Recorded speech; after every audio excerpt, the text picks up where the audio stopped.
Bespoke radio for the masses. Headline edition, July 8, 1947. The Army Air Forces has announced that a flying disc has been found and is now in the possession of the Army. If the game is rigged, change the game. Game changer. I occasionally think how quickly our differences worldwide would vanish if we were facing an alien threat from outside this world. This is Fade to Black with your host, Jimmy Church, on the Game Changer Radio Network and KGRA, the Global Radio Alliance. I need your help to get to the year 1985. You're listening to Fade to Black with Jimmy Church on the Game Changer Network.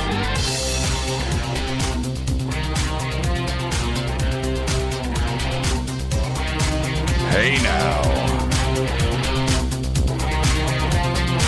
Fade to Black. That's right, Bespoke Radio for the masses. Yeah. How you doing? Today's Wednesday. It's January 11th. 11 days into the new year, just 354 days left. Oh, man. I would like to welcome everybody listening all around the world, all across the United States. Hither and thither, to and fro, back and forth, up and down, east and west, north and south, far and near. This is Fade to Black. For KJCR, the Game Changer Network, and KGRA, the Pleiades. I'm your oh so humble host, Jimmy Church. Yeah. With that, tonight we have Sebastien Martin here. Great story. Great story. Life experiences. It's just amazing. And he's a really, really great guy, too. So I introduce to the world Sebastien Martin tonight. Tomorrow night is another Fader Night with John Rappaport and his No More Fake Newsroom live.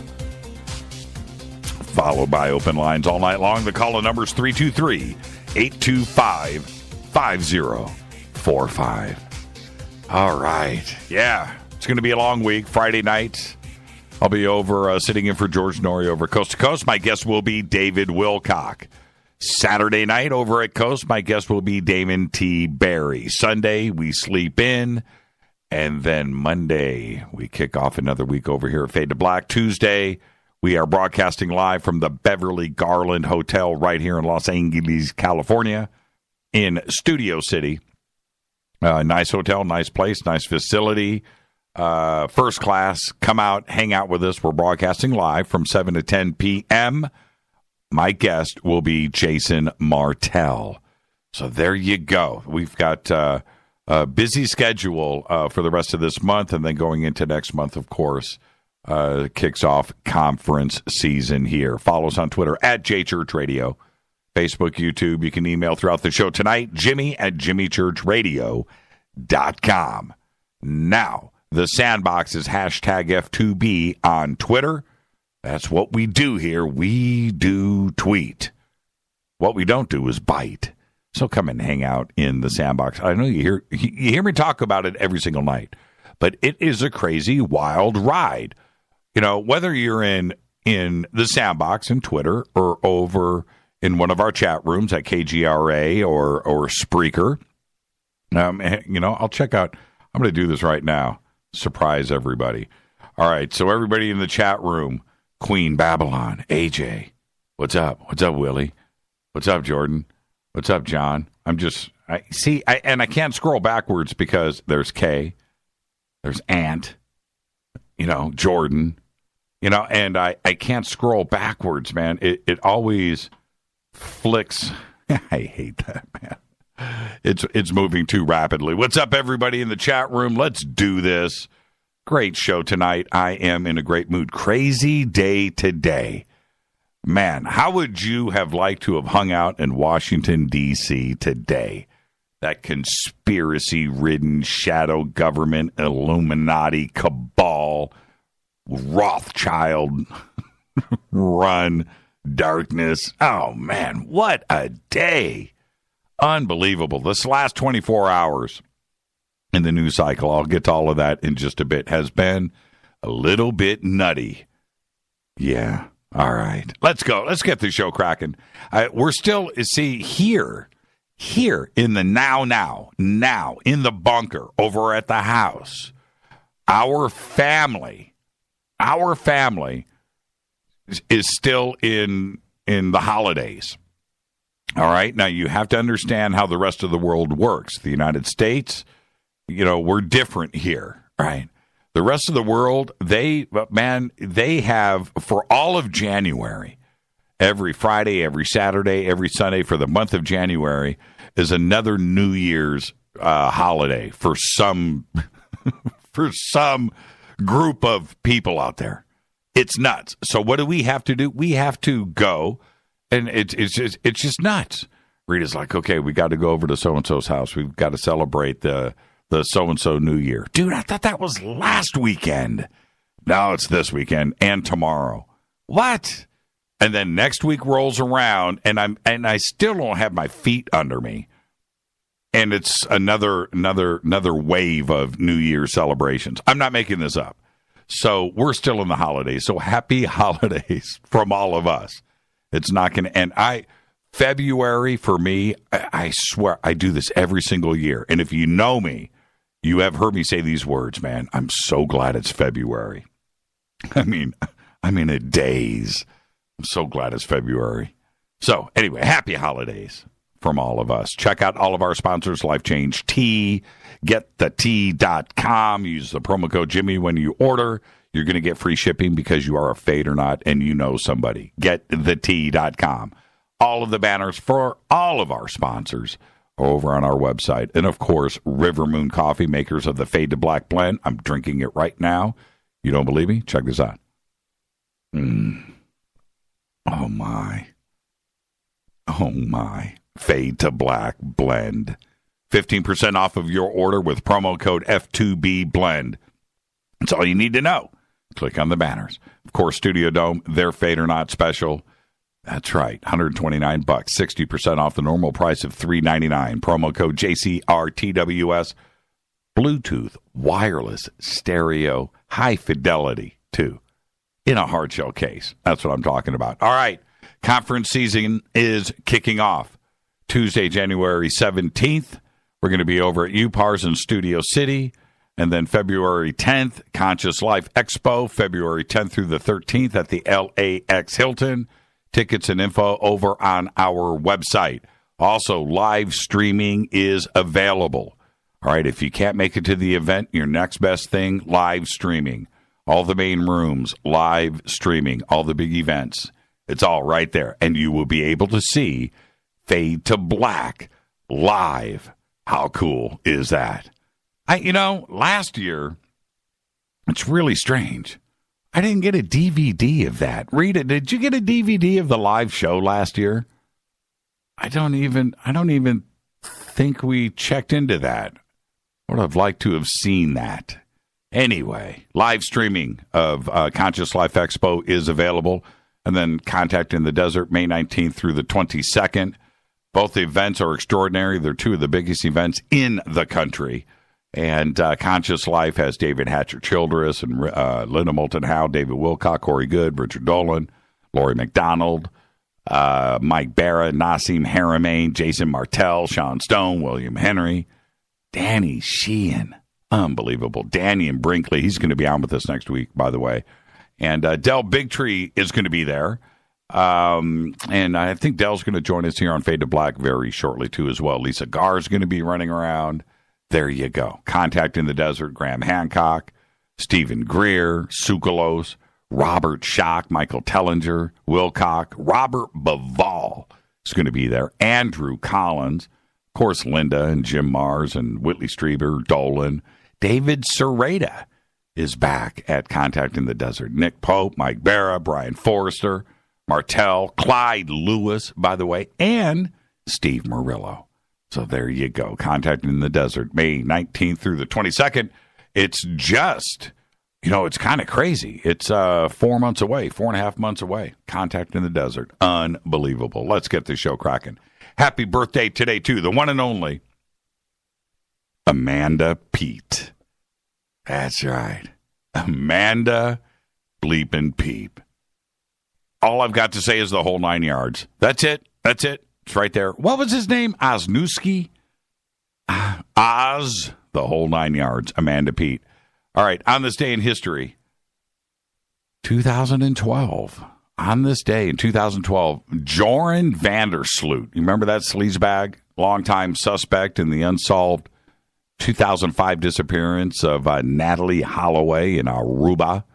Pleads guilty to the murder of 21-year-old Stephanie Flores in Lima, Peru.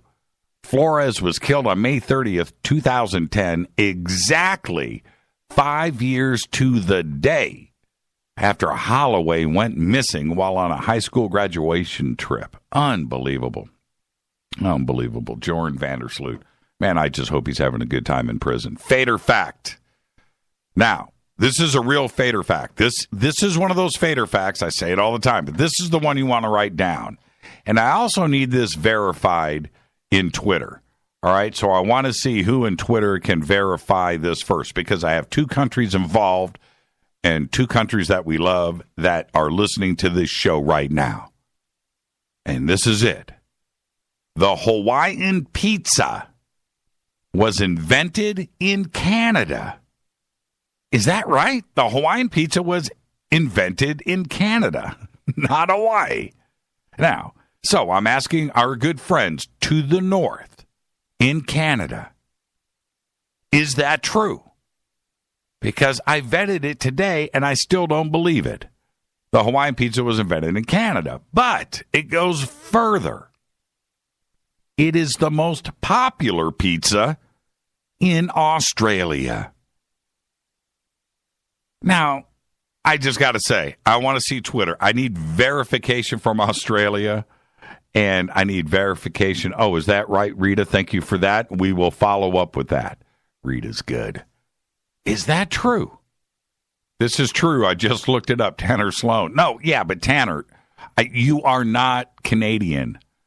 Okay? But Francois just came in Twitter and said, yep, that's a fact, huh? Rick, he's a Canadian. We love Hawaiians on thin crust. Oh, no, he's Australian. That's funny. All right. There you go. Is that really true? I didn't, I looked into this and it all checked out. I just wasn't buying it. All right. Eric just said not more pizza talk. Why, Eric? What's wrong with pizza? Man, we love pizza. All right. Well, I mentioned earlier, not much earlier, that war has broken out. It has. I don't know if you heard the news. Today, in Washington, D.C., it started, and now it's on fire. Yeah, Trump is trying to burn that city down, but, he's president-elect. He can do what he wants, and we need to support him in that. It appears that this full-on war has broken out between President-elect Trump and the media during his first press conference in 167 days. You would have thought it would have just been a love fest, and he came out and would just go and do this, but no, it got ugly today after he called CNN and BuzzFeed fake news. Maybe true, maybe not, doesn't matter, but that was an odd thing to have happen. But anyway, it did. And then the battle, and I watched this play out, man. I watched it play out in real time. I saw it happen live, and I was like, okay, here we go. The battle quickly spread to Twitter and just about every single news outlet on planet Earth. Now, before I continue with the facts here, there is a hysterically funny side to this entire charade. Just funny. So funny. The world and the United States in particular. You got to remember about the conspiracy. This show is about conspiracies and the conspiracy of our government in Washington, D.C., and what built that city and what runs that city and the world and the shadow government and the Illuminati and the cabal and the crazy stuff that goes on. I mean, it's the biggest conspiracy of all. So I am not talking about politics here. I'm talking about the conspiracies of the media and Washington and fake news and everything that has transpired over the last year. It's a crazy thing. And everything that we talked about on this show has clearly been verified. This show and what I talk about got that blue check mark. It did. The world, and the United States in particular, was bombed with fake news for most of 2016. And yes, I have been outspoken about it for more than 3 years. And I hope you're getting tired of it. Because now you know everything that I had said, man, everything that I had said turned out to be true. And yes, many have been caught spreading it, that fake news. I've been talking about it for 3 years. But now, they've been caught. Not only CNN, but everybody, Fox and RT and, it's politicians, it's the media, and your neighbor. Everybody was in on the fake news thing. Most of us knew it was fake, but nobody seemed to care. And when all of the fake news was not targeting the Donald, it seemed like the Donald was cool with it. It was all good. He never mentioned it once in the campaign. Didn't care. No, because the focus wasn't on him. Right? Had he done so, had he mentioned it just one time, I wouldn't be laughing right now. I wouldn't. I would be on his side. But right now, the fact that he didn't mention it is part of the conspiracy. And I think that is funny. I think it's hilarious. Because dude doesn't know what to do with himself right now. Now, he is the victim. Right? And you saw how he reacted today in that presser. Now, the fake news is bad. Donald doesn't like the fake news now. He liked it when it was on the other side, when it was dealing with everything else out there. But now it's evil. It's bad. Right. Okay. Whatever. Don't care. I seriously don't. I think it's funny. I really do. But this is where the story gets so enjoyable. Everyone, red, blue, black, white, rich, poor, left, right, everyone knows that the fake news is out there. They do. And it was shocking last year. The fake news reality hit everybody. And all of the media outlets, they all got caught, right? The fake news outlets got caught. And it kind of threw everybody into shock, into trauma. And everybody had to witness these victims of the fake news having to defend themselves and what it is like. Can you imagine sweating, defending yourself against totally fake stuff? Fake. You're defending yourself against something that's not even real. And it's crazy stuff too, right? All of the energy that was spent on that instead of the other things. But Donald was cool with that. But it was stuff that totally got out of control. And he never stepped up and said, hey, this is fake. I know that this could potentially help me, but I need to back up here and say, folks, I'm not, no. But he didn't. And it was stuff that really did get out of control. Is something that it's something that nobody should have to go through because it's fake. But last year, plenty had to do just that.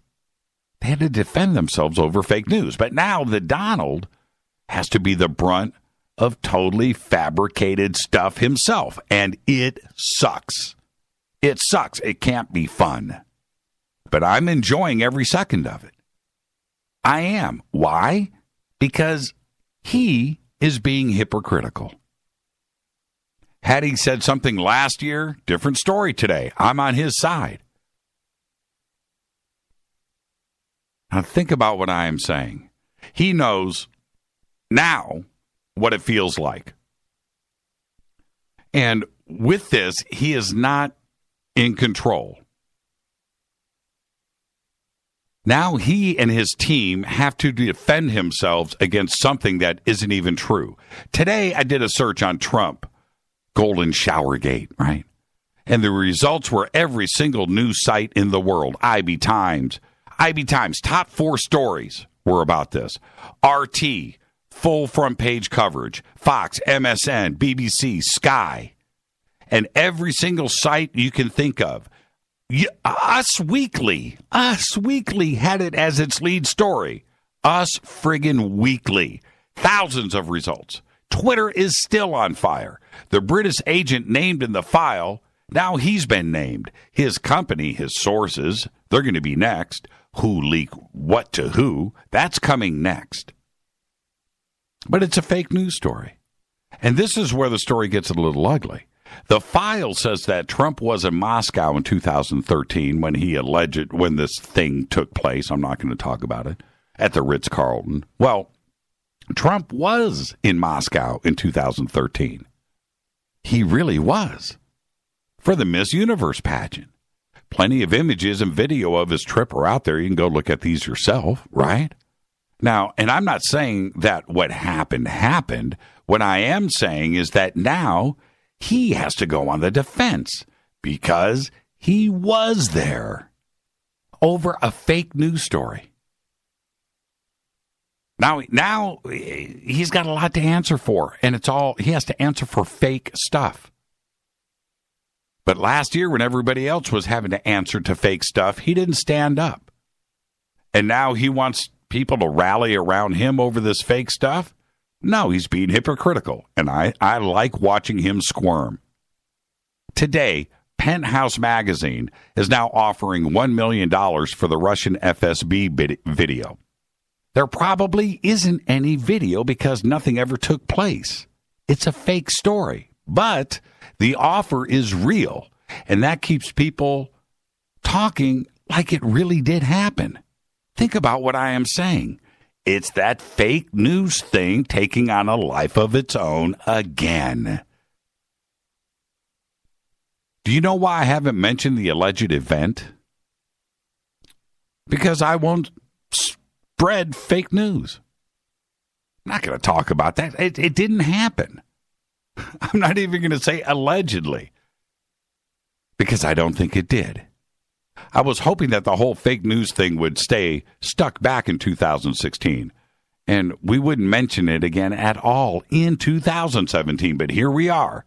And what's even more interesting is how Trump and his senior advisor, Stephen Bannon, it's going to be interesting how they deal with fake news moving forward. If anyone out there knows a thing or two about fake news, it's certainly Stephen Bannon. He started it, right? It's crazy. One thing is for sure. Trump has declared war on the media. There is nothing wrong with that. You pick your battles. Fine. It's his choice. Don't care. Smart man. The truth of the claims in the story have not been verified. I need to be clear here, and probably won't because it simply didn't happen. Well, at least the Moscow hotel stuff didn't happen. I'm not speaking for the rest of the file. But I'm sure that it didn't. But what has been verified is that the dossier itself exists and has been known to exist for some time and contains the claims circulating in the media. Let's be clear here. Yesterday afternoon, it was confirmed that both Trump and President Obama, and this is where it gets nuts, It was confirmed yesterday that both Trump and Obama had been briefed on the contents of this entire story by senior intelligence officials. And this happened as far back as December 9th. December 9th, the FBI had a copy of it. So what's the big deal today? Listen to me. The dossier has been circulating among elected officials, intelligence agents, journalists, waiters, Walmart cashiers. Even your babysitter had a copy of it. Rita showed it to me 2 weeks ago. I ignored it. And I had told Rita then, not talking about it. That's why I'm not mentioning any of it here. It's the story behind the story in the conspiracy that I'm speaking about. But yesterday it gets published and it goes viral. Now, should a journalist be responsible for publishing fake news? Absolutely. Should a journal? Absolutely. But is the dossier itself news? The fact that it was circulated and Trump saw it a month ago, and Obama saw it a month ago, the FBI had it a month ago. Is that news? Right? But the one group, and I'm speaking directly to Trump here, the one group that can help you out of this mess is the one you yelled at today. And there's a massive competition in the news media. Trust me on this. Scooping a story, protecting your sources. There's a dark, dark world in journalism. But there was also a very, very strong bond in that group. And if you yell at one, you might as well as yell at the entire room. Because they will band together. And the one thing that Donald Trump loves is the spotlight. It's his life. He loves the networks and the media and TV shows. But he doesn't realize that it was the networks and the media and the public that gave it to him in the first place. And they can take it away as well. And that is what is going on with this story. That, my friends, he cannot control.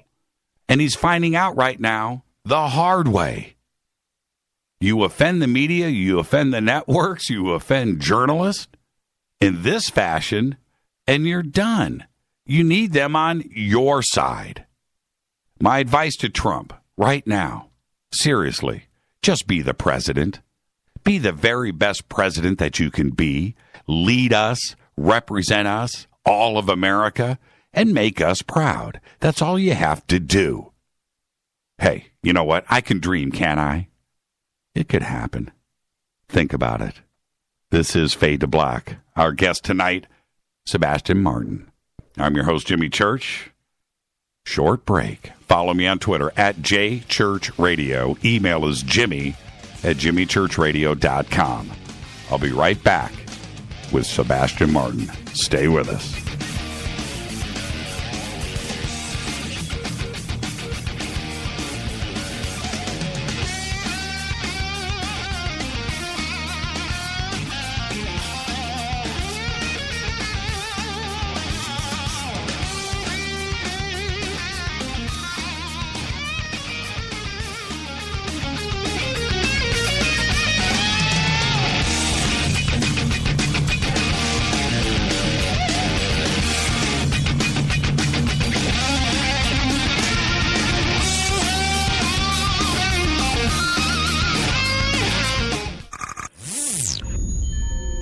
You're listening to Jimmy Church, Fade to Black.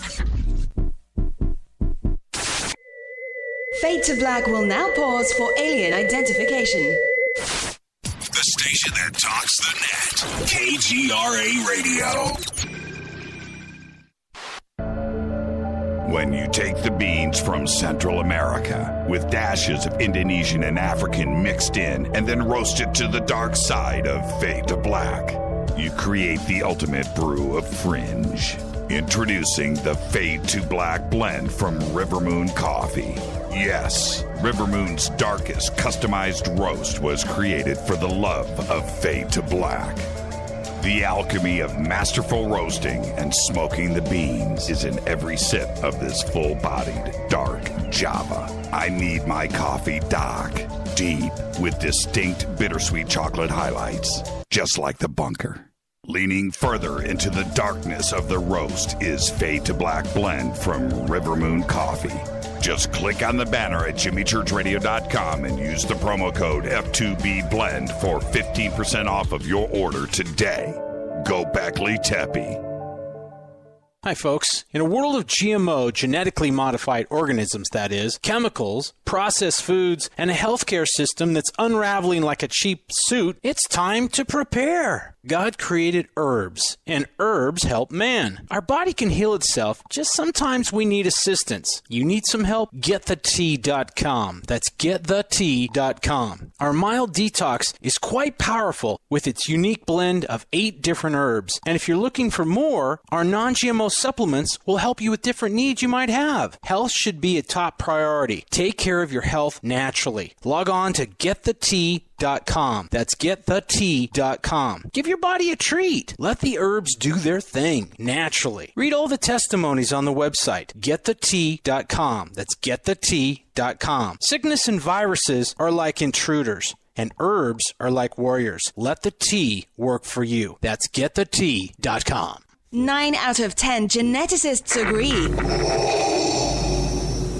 Fade to Black is not your father's radio show on the Game Changer Radio Network and KGRA, The Planet.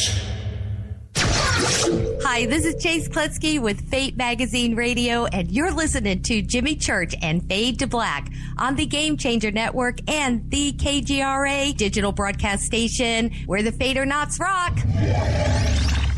Hi, this is Rob Reiner from Anvil, and you're listening to JimmyChurchRadio.com. What's up? I'm Chris. What up? This is Kyle Manson. You're listening to Jimmy Church Radio.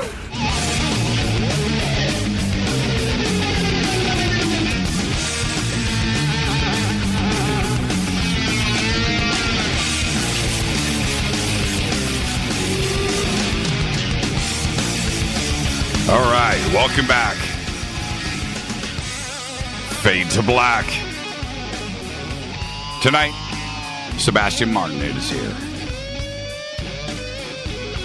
Tomorrow night, Fader Night with John Rappaport and his No More Fake Newsroom. You can follow me on Twitter right now at JChurchRadio. Hashtag F2B is the sandbox. You can come hang out in the chat room, Spreaker, KGRA. Email is jimmy@jimmychurchradio.com. Sebastien Martin was and is a businessman. We're going to talk about that in a little bit. He ran a couple of successful international corporations. And in November 2011, stressful visions of catastrophic timelines, such as earthquakes and tsunamis, turmoil, day and night, which disrupted his ability to work efficiently. And then one night, a teenage face appeared in his dreams, which ended up haunting him during the following day. And unlike any other dreams, the teenager's face was still present during the day. Sebastien sat on a sofa at night to wait for a sort of communication when this being appeared physically in his living room and introduced himself as Zoar, a fifth-dimensional being from the Pleiades and part of the Galactic Alliance. It's an incredible story. Tonight, we're going to discuss how this experience has changed his life forever. His website is ensuho.com. The links are over at Jimmy Church Radio, and I would like to welcome to Fade to Black, Sebastien Martin. Sebastien, good morning. Good evening. Good evening, Jimmy, and thank you very much for having me on your show. Yeah, it's great to have you here. I know you're up in the Great White North there. Mm-hmm. And I said good evening, good morning because I forgot about which coast you're on. You're actually over here with us, so there you go. That's correct. Yes. How's the weather up there, man? It's pretty cold, which is quite unusual for the place I live on Vancouver Island in Canada, which is on the west coast of Canada. Was one of the most tempered location in the country. Unfortunately, we've been hit by the cold fronts like many other countries around the world right now, actually. So it feels quite chilly right now. Yeah, Vancouver Island. Now, I've spent a lot of time in Vancouver, and I've been over on Vancouver Island, a couple of really nice restaurants over on that side. Mm-hmm. And I love it over there. And, the Pan Pacific Hotel right there, right? In Victoria, that's correct. And would watch the planes land and, all the seaplanes, which are like taxis up there, mm-hmm. right? Back and forth. But, that's true. Yes, being on Vancouver Island, it's always a pain to actually leave the island and come back to it. So taking the seaplane is usually the fastest route to go to Vancouver, and then catching an airplane from the main city there. So that's pretty much what I'm used to now. Taking it like taxi, like you said. It is, and I've done it, and it's pretty crazy. I mean, they're right there. From my hotel room, I was fascinated with it. I took a bunch of pictures one day for no reason, but I'm just looking at the people lining up on the docks, right? All the seaplanes are there, and I thought, man, it'd be really cool to see one take off. And all of a sudden, it's just it's just all day and all night, man. You just stand there, and that's how people get around. It's really, really cool to watch. It's a guy thing, right? It is. But it's very cool, and you have to just for those out there that don't know what we're talking about, it's pretty impressive. It is a way of life. The seaplanes in Vancouver, it's a growth industry. That you would always have a job as a pilot in Vancouver for sure. Now, what I kind of wanted to do here is. We're introducing you to everybody for the first time. And you and I and Rita and some other Fadernauts and stuff, we've gotten together a couple of times and we sat and talked. Mm-hmm. And your story is incredible. And you and I have sat down and talked at length. And it's so interesting. But there's that part of it. There's the fantastical side of it. But for me, what is interesting is that you gave up a life that you didn't have to give up. You didn't have to do what you ended up doing. And that is, for me, the most fascinating aspect of this, because when you are, you're international and you're doing things and, with a title of like CEO, there's no reason to dip your toe into the Galactic Alliance, right? That's true. Right? And I find that fascinating. But you were motivated to do just that. It was that transformational for you. So let's back up a little bit. I want to talk a little bit about your childhood, and then, of course, your education, and then the companies that you ran that you gave up for us. Okay, so let's start. Where'd you grow up? I grew up in the southwest of France, in a small town opposite the city of Bordeaux, which is famous for its wines. And I basically grew up, moving around in France with my mother. My parents divorced when I was 7 years old. And so my mother was kind of a nomad. She was pretty much into the organic fields. She was kind of a gypsy in a way. While my dad was the complete opposite, being a businessman himself and, ran successful businesses himself, retired at 55, had a pretty good life for himself.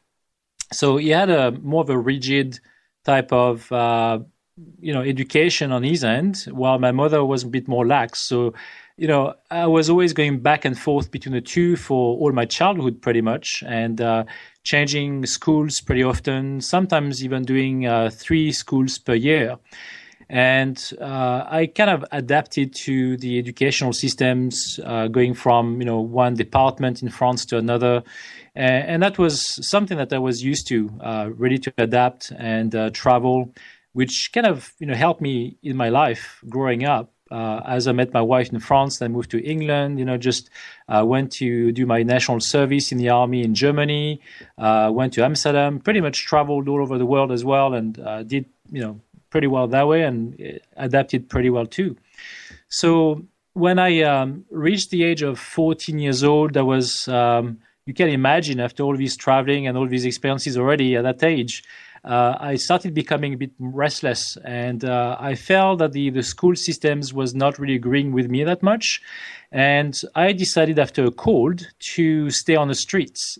And my dad, after a while, received a phone call from the school saying, your son, didn't show up, to school or to class for weeks on end. And he kind of caught me on the streets and, sent me off to a private school to punish me at the age of 14. And it was a boarding school as well. So I was away from home, spending Monday to Friday and coming back on the weekend at least. And after a year, my dad said, well, if you want to go back to your old school, you've done pretty well. They kind of taught you the right things and you can. And I said, no, I actually am quite happy where I am. I like the educational systems that was in that school. That was still a religious school. Yet the teachers were top-notch teachers, and I found the topics very interesting, and I really started to do well at school and learn some more. Well, now at this point, you started to find out about things about yourself, and you were developing certain things, and we're going to get to that in a second. Right. Let's back up, though. When your mom was pregnant, something strange happened there too, and take us through that, because there's something significant here to me that affected you for the rest of your life. But what happened?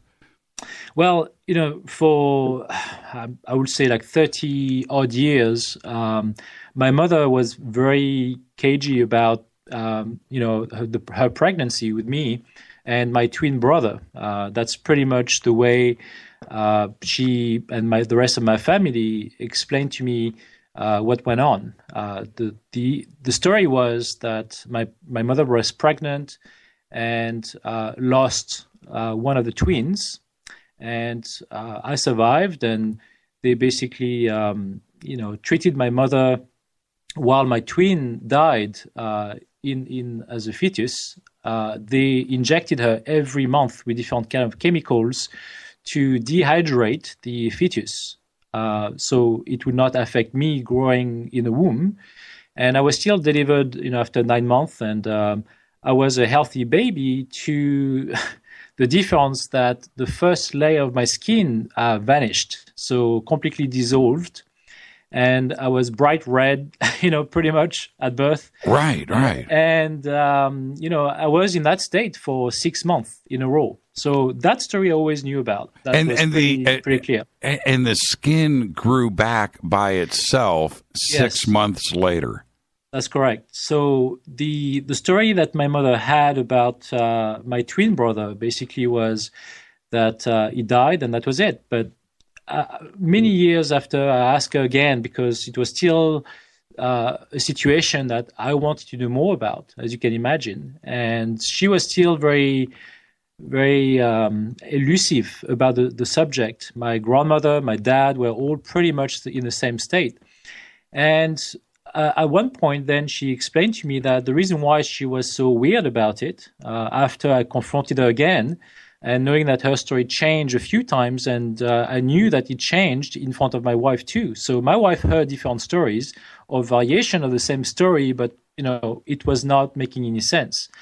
So finally, she decided to come clean and to say to me that the reason why it was so disturbing is that when she was pregnant, she basically had an ultrasound, and they found one heartbeat. And I say one heartbeat. Right. When she helped my dad work on the roof, or she was building up a home for themselves in the southwest of France, she had an hemorrhage, and so she went back to the hospital, and they did another ultrasound and checked her out again. And then they said that was odd, because now they had two heartbeats, and they noticed that between the two fetuses, one was 5 weeks older than the other, which they could not explain. Wow.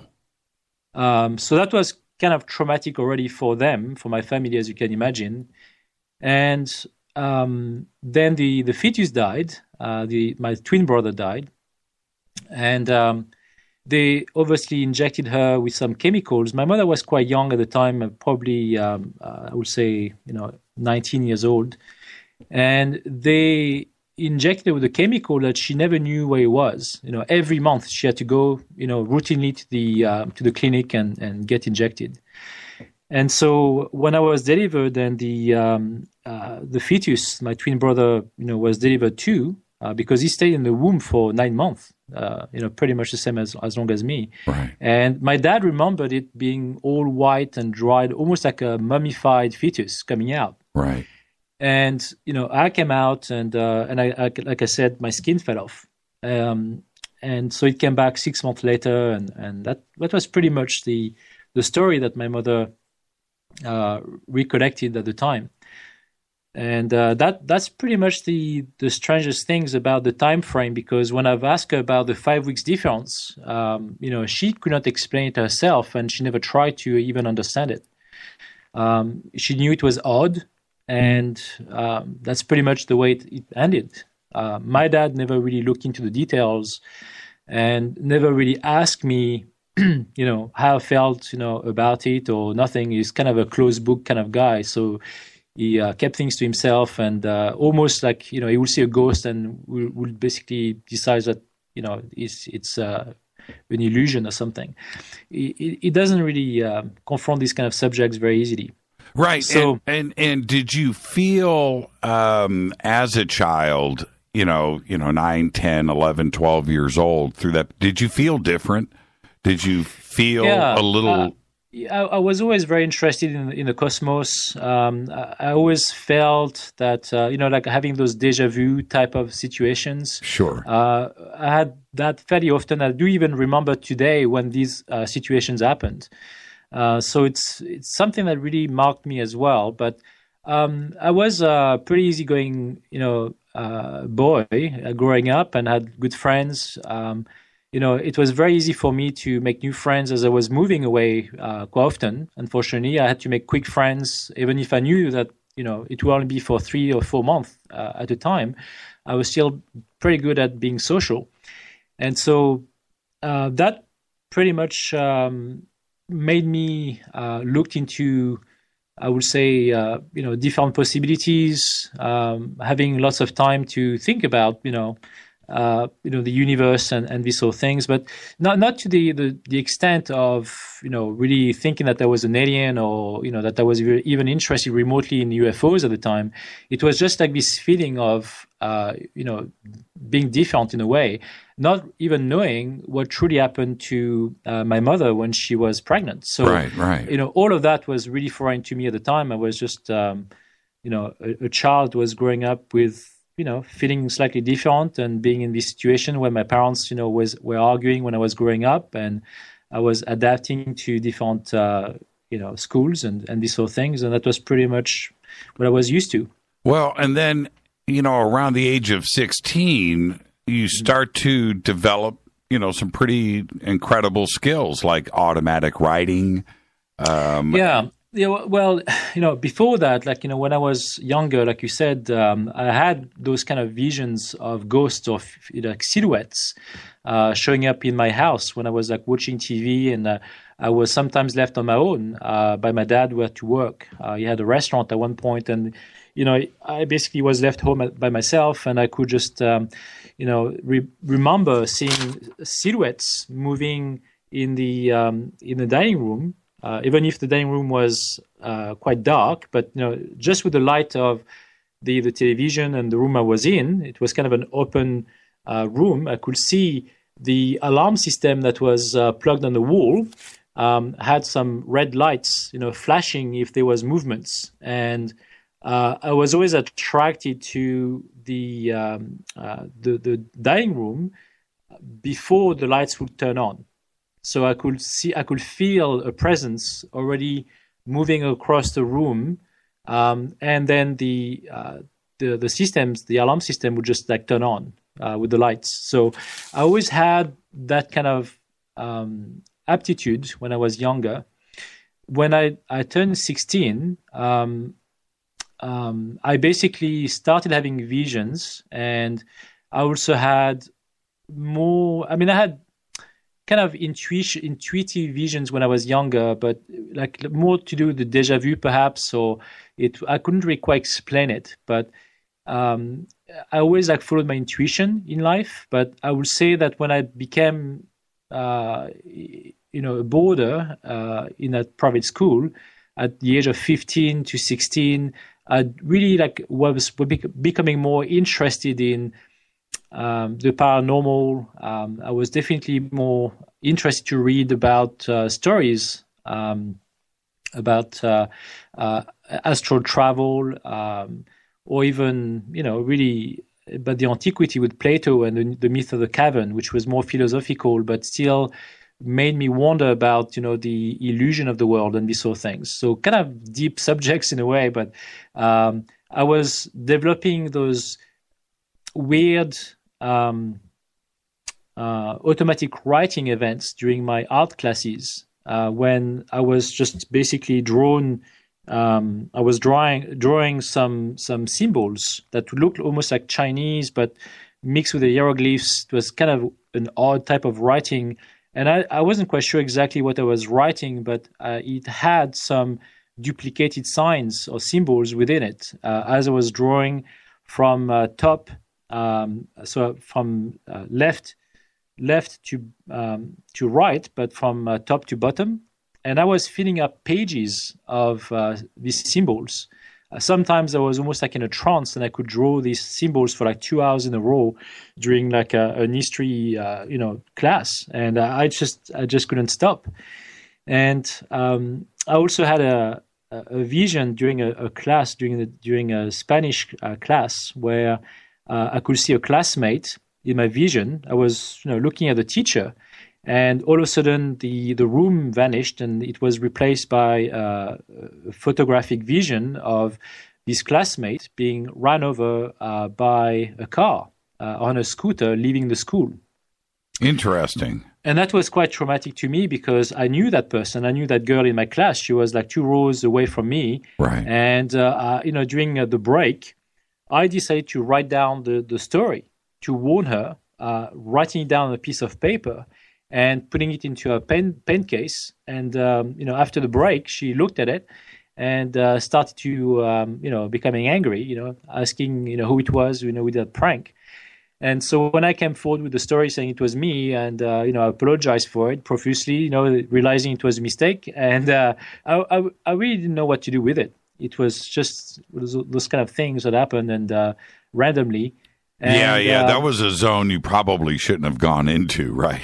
Right, exactly. Yeah. And so, that story kind of, vanished after a while. And well, let me jump in right there, Sebastien. I want to go back to these symbols. Did they say anything? Were you able to figure out what they were? Did you look into them at all? No, I mean, I looked at them, but they didn't really signify anything to me. When I was so drawn to them, though, that I even had to use them into an art, class for like during some work that I was noted on, and I had a good grade on that. But it was just the way it was. It was kind of a compulsive type of drawing that I had to do, when I was in these art classes and sometimes in other classes. And that happened for a short while. It didn't really happen for the whole year. Right. It probably lasted maybe for a month or two or something. Do you still have the symbol pages? No, unfortunately, everything that, I used to travel so much, and my dad was not so much of a keeper. Right. And, unfortunately, all the stuff I had was thrown away. Even the archaeological stuff that I had from diggings, I participated to some digs in France as an enthusiast archaeologist, and even that was thrown away too. So my dad never kept anything. So it was kind of a shame. But, I still have the memory of it. I don't know if I could really redraw them now, but I could recognize some of these symbols if I saw them again. Right.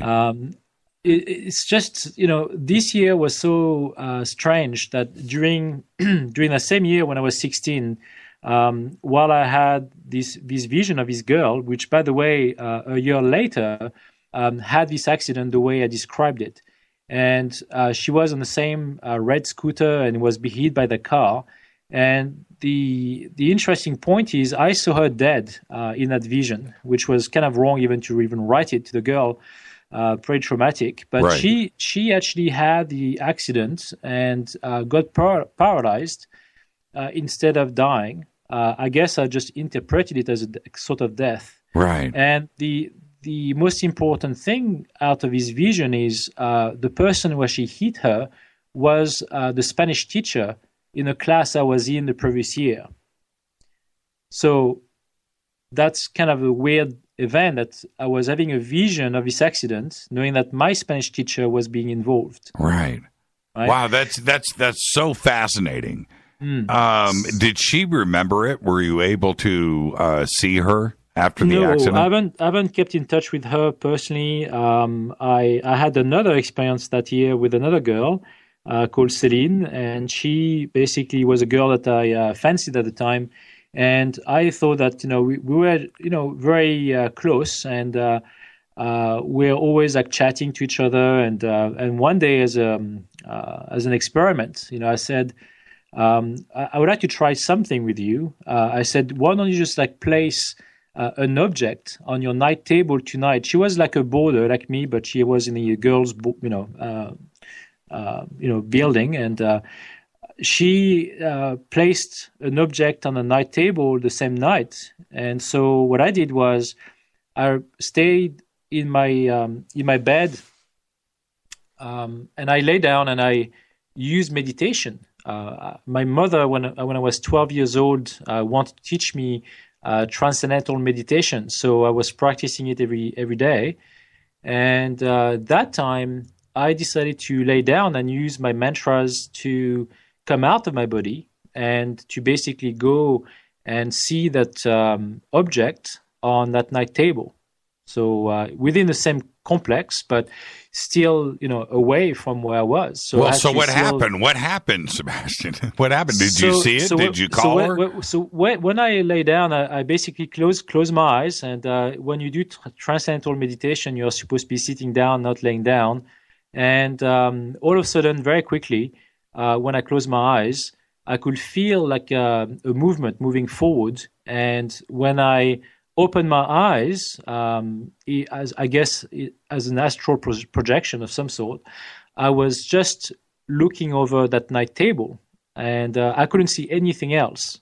I almost like had blinders on each side of my eyes. I couldn't see anything but that night table. So quite frustrating in a way, but I could just see 3 objects instead of 1. And the first thing that came to my mind was, am I in the right room? And I could see those objects, and I won't describe them just because I'm still in touch with Celine, and I know that she doesn't want me to talk about that. So I will say that I saw very descriptive objects that had full colors in 3D. I could just even go around those objects. Well, were you right?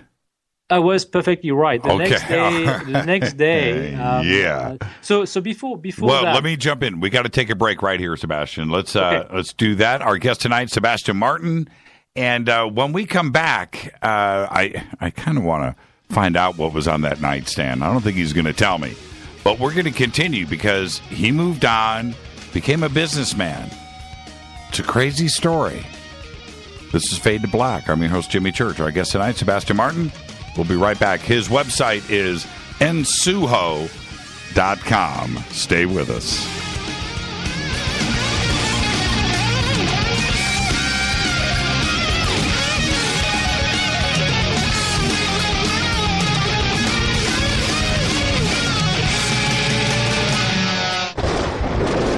This is Fade to Black with Jimmy Church on the Game Changer Radio Network and KGRA, the Global Radio Alliance. The station that talks the net. KGRA Radio. Hello, I'm Kat and you're listening to my main man, Jimmy Church, on jimmychurchradio.com.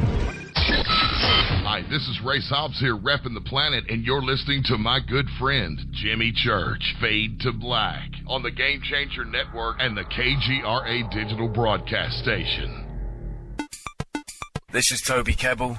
You're listening to JimmyChurchRadio.com. Don't hurt me, Jimmy. I'm only little. Hey, I'm Adrian Grenier, and this is Ari Gold. We're the Honey Brothers. Well, we are of the Honey Brothers. Hey, I'm Adrian Grenier, and I'm Ari Gold. We're the Honey Brothers, and you're listening to Jimmy Church. The Revolution.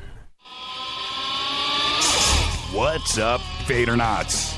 Studio Dome loves Fade to Black and the F2B audience so much that they have put together the ultimate stereo Bluetooth system. They've done it just for you.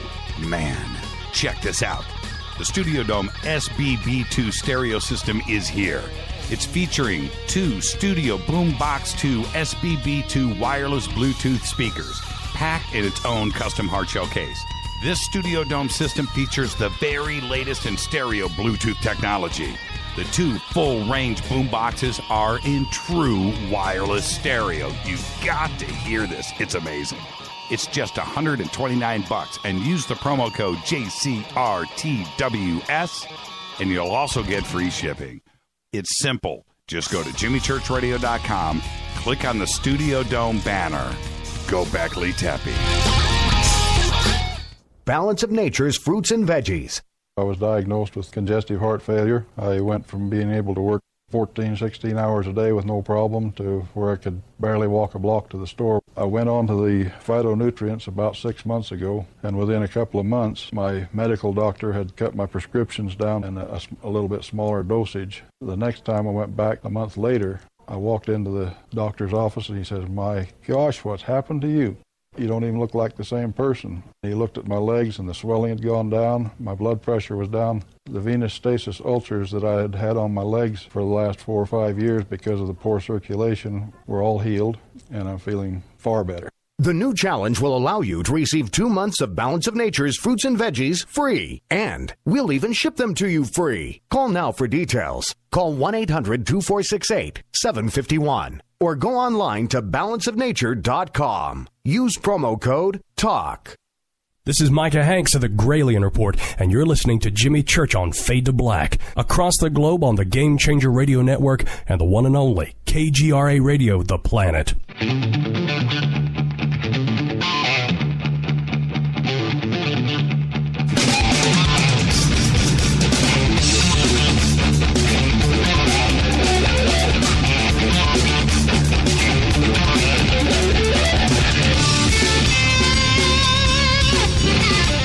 All right, welcome back, Fade to Black. Our guest tonight, Sebastien Martin. His website is Nsuho, that's N-S-U-H-O, Nsuho.com. Links are over at Jimmy Church Radio. Very simple. Follow me on Twitter at JChurchRadio. And Sebastien, man, I got to tell you, man, Twitter loves you. It's just, I was looking, before we jump back into the story, I was looking at some pictures of you, and there you are with Dave Cruz, but you're wearing a Fade to Black hat. So right. Cool. So cool. You still got it? I still do have it, yes. Yeah, right on, man. It took me by surprise. All right, so now I kind of want to jump forward a little bit about the companies that you ended up starting. Sure. And running and you know, getting big, right? I mean, these were successful ventures. Right. And that's a pretty interesting part of the story, too, as well. So what were the companies? What were they about? What were you doing? And let's kind of start there. What was going on? Sure. So basically, after my experiences at high school and growing up, I basically decided to lead a normal life after these events, just trying to pretty much like brush everything aside and just focus on my future career and trying to build up a life for myself. And when I met my wife, she basically, my future wife at the time, when I kind of introduced her to my visions and stuff I saw and did in my life, she was frightened by it. And so for 10 years, I decided to shy away from that and just focus mainly on raising my kids and trying to build up a life for my family, my new family. You tried to be normal, is what you're saying, or what you thought was normal. Normal in essence that discussing paranormal topics, right. Visions. My wife was pretty much scared by anything to do with the paranormal, especially if I told her that I could see us splitting up or divorcing, or if she would die in a crash or whatever. Right. You can imagine that was pretty traumatic for her, and she basically asked me to stop my visions for, as long as I remember, for 10 years, and which I did for her. I basically almost like imagine a gate just shutting in front of my eyes, in front of me, and blocking off any kind of visions coming to me. It was kind of a symbolic way of doing it, and it kind of worked for 10 years until we started a business in Canada developing a honey brand called Wetherspoon. So we started as a home-based business, my wife and I, being my wife's family name. And so we developed the market by contacting health food stores in Canada. And within a year, we were branching out to the US, so set up a company in Pennsylvania. And very quickly had another business open up in the UK and then in New Zealand as well, which is kind of the weird way of doing it, but we had more requests from overseas, and therefore it was making more sense to start a business in New Zealand as well and export from there. So we grew the business extensively, pretty much every month. I believe we probably had a growth rate of about 120% every month. It was just phenomenal. And we moved from like a log cabin that we had on Vancouver Island to a nice house in Duncan in the Cowichan Valley where I live now. And we just still were growing it in a basement side and with a double garage that we had where we were storing our pallets of honey for Canada. And then we are still growing the businesses in the US. And very quickly, we had to outgrow this structure, this home-based business structure, and we purchased a 13-acre property in the same region. And we developed the business in Canada with 17 employees and had more employees in the US and so on and so on. So we grew it for about 10 years. And when it became almost like too big for us, we had to look for either investors after getting rid of all the lines of credits we had. So we are pretty much debt-free at that point. And we just had to look for investors, or the bank said, if you want to borrow more from us, you can, get more millions from us if you like, to buy more honey and so on. And so I decided to sell the business in 2005. We sold about 80% of the business and retained 20% shares to grow the business worldwide. And we now have investors in New York and Mexico. And as a CEO, I grew the company pretty much all by myself. My wife became pregnant probably 5 years before we sold, and so she was pretty much staying home and looking after our child while I was pretty much growing the business from the home-based side to the multinational corporation structure that we ended up with. And so it was not really stressful for me because I coped extremely well with stress and demands from this growing market. So that's something I found very easy and fun to manage. My wife was, a great salesperson, but structurally speaking, I was the person who could really see like down the line with the business plan and trying to really recreate the structure for the business. So at that point, you can imagine I was not even thinking about UFOs or aliens. This was not really part of my world at all. It was just basically trying to reach the bottom lines and trying to pay payrolls and do all of that. So it was just a very interesting venture. At the same time, because I was kind of a serial entrepreneur, I developed 3 more businesses on the side, which not many people know about. But I also developed an organic hub farm, which we now put for sale as well. So we have a different type of brand called Folky, and that brand is available in Whole Foods, mostly in Canada, because this is not a brand that we decided to develop after the experiences I had. And my wife and I agreed to part ways with the business and or the businesses, and pretty much retire. I'm only 40 years old, but it sounds pretty sweet when you talk about that. But it's at the same time, I don't see myself retiring, and it's not in my blood. I like to work, but at the same time, I like to fulfill what I believe is what I'm supposed to be doing right now with this website and so and.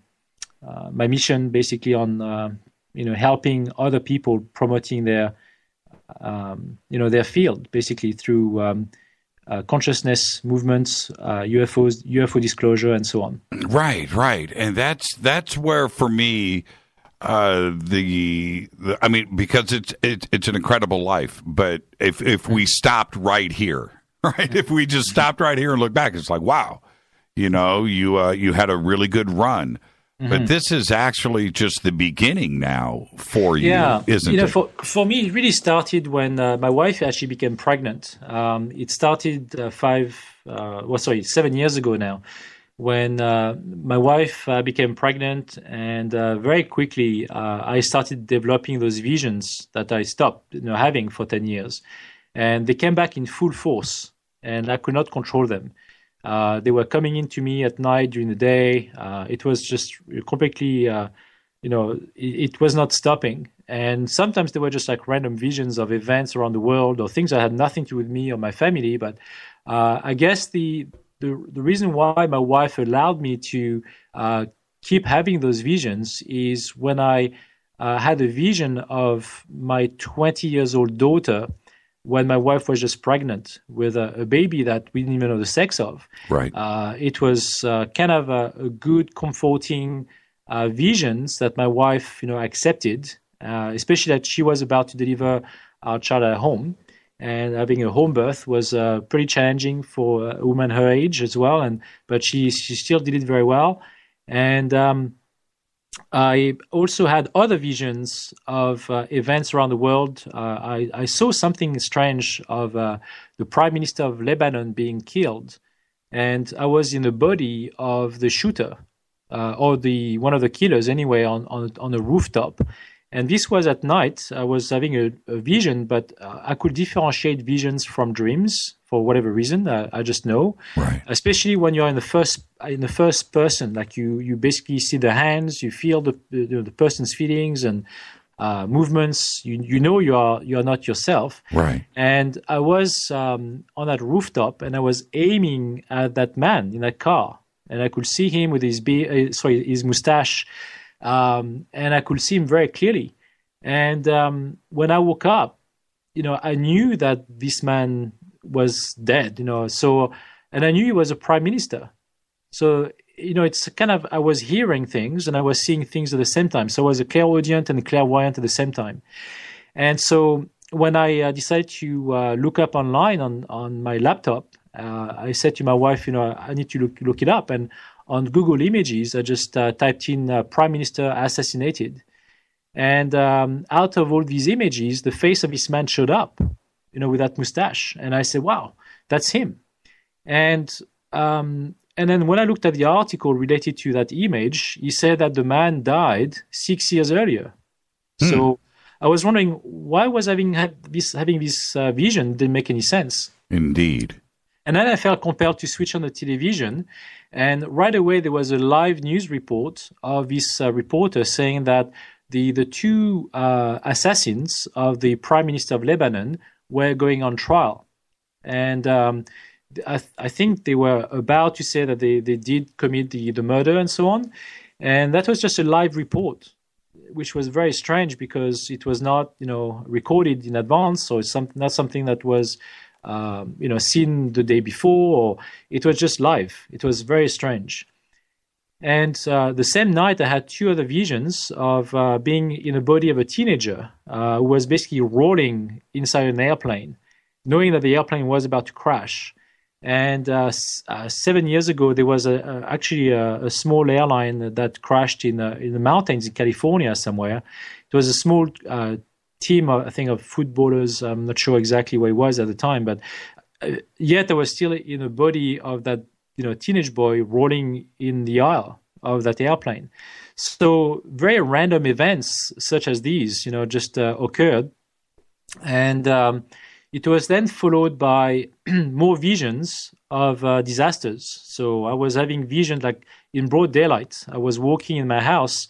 My wife was breastfeeding in the living room, and all of a sudden I could see that I was pouring myself a glass of water in the kitchen, and I was like walking back towards the living room when all of a sudden the floorboards started like to fall off under my feet, and the house was shaking everywhere, like I was in a earthquake, and then it stopped, and everything went back to normal.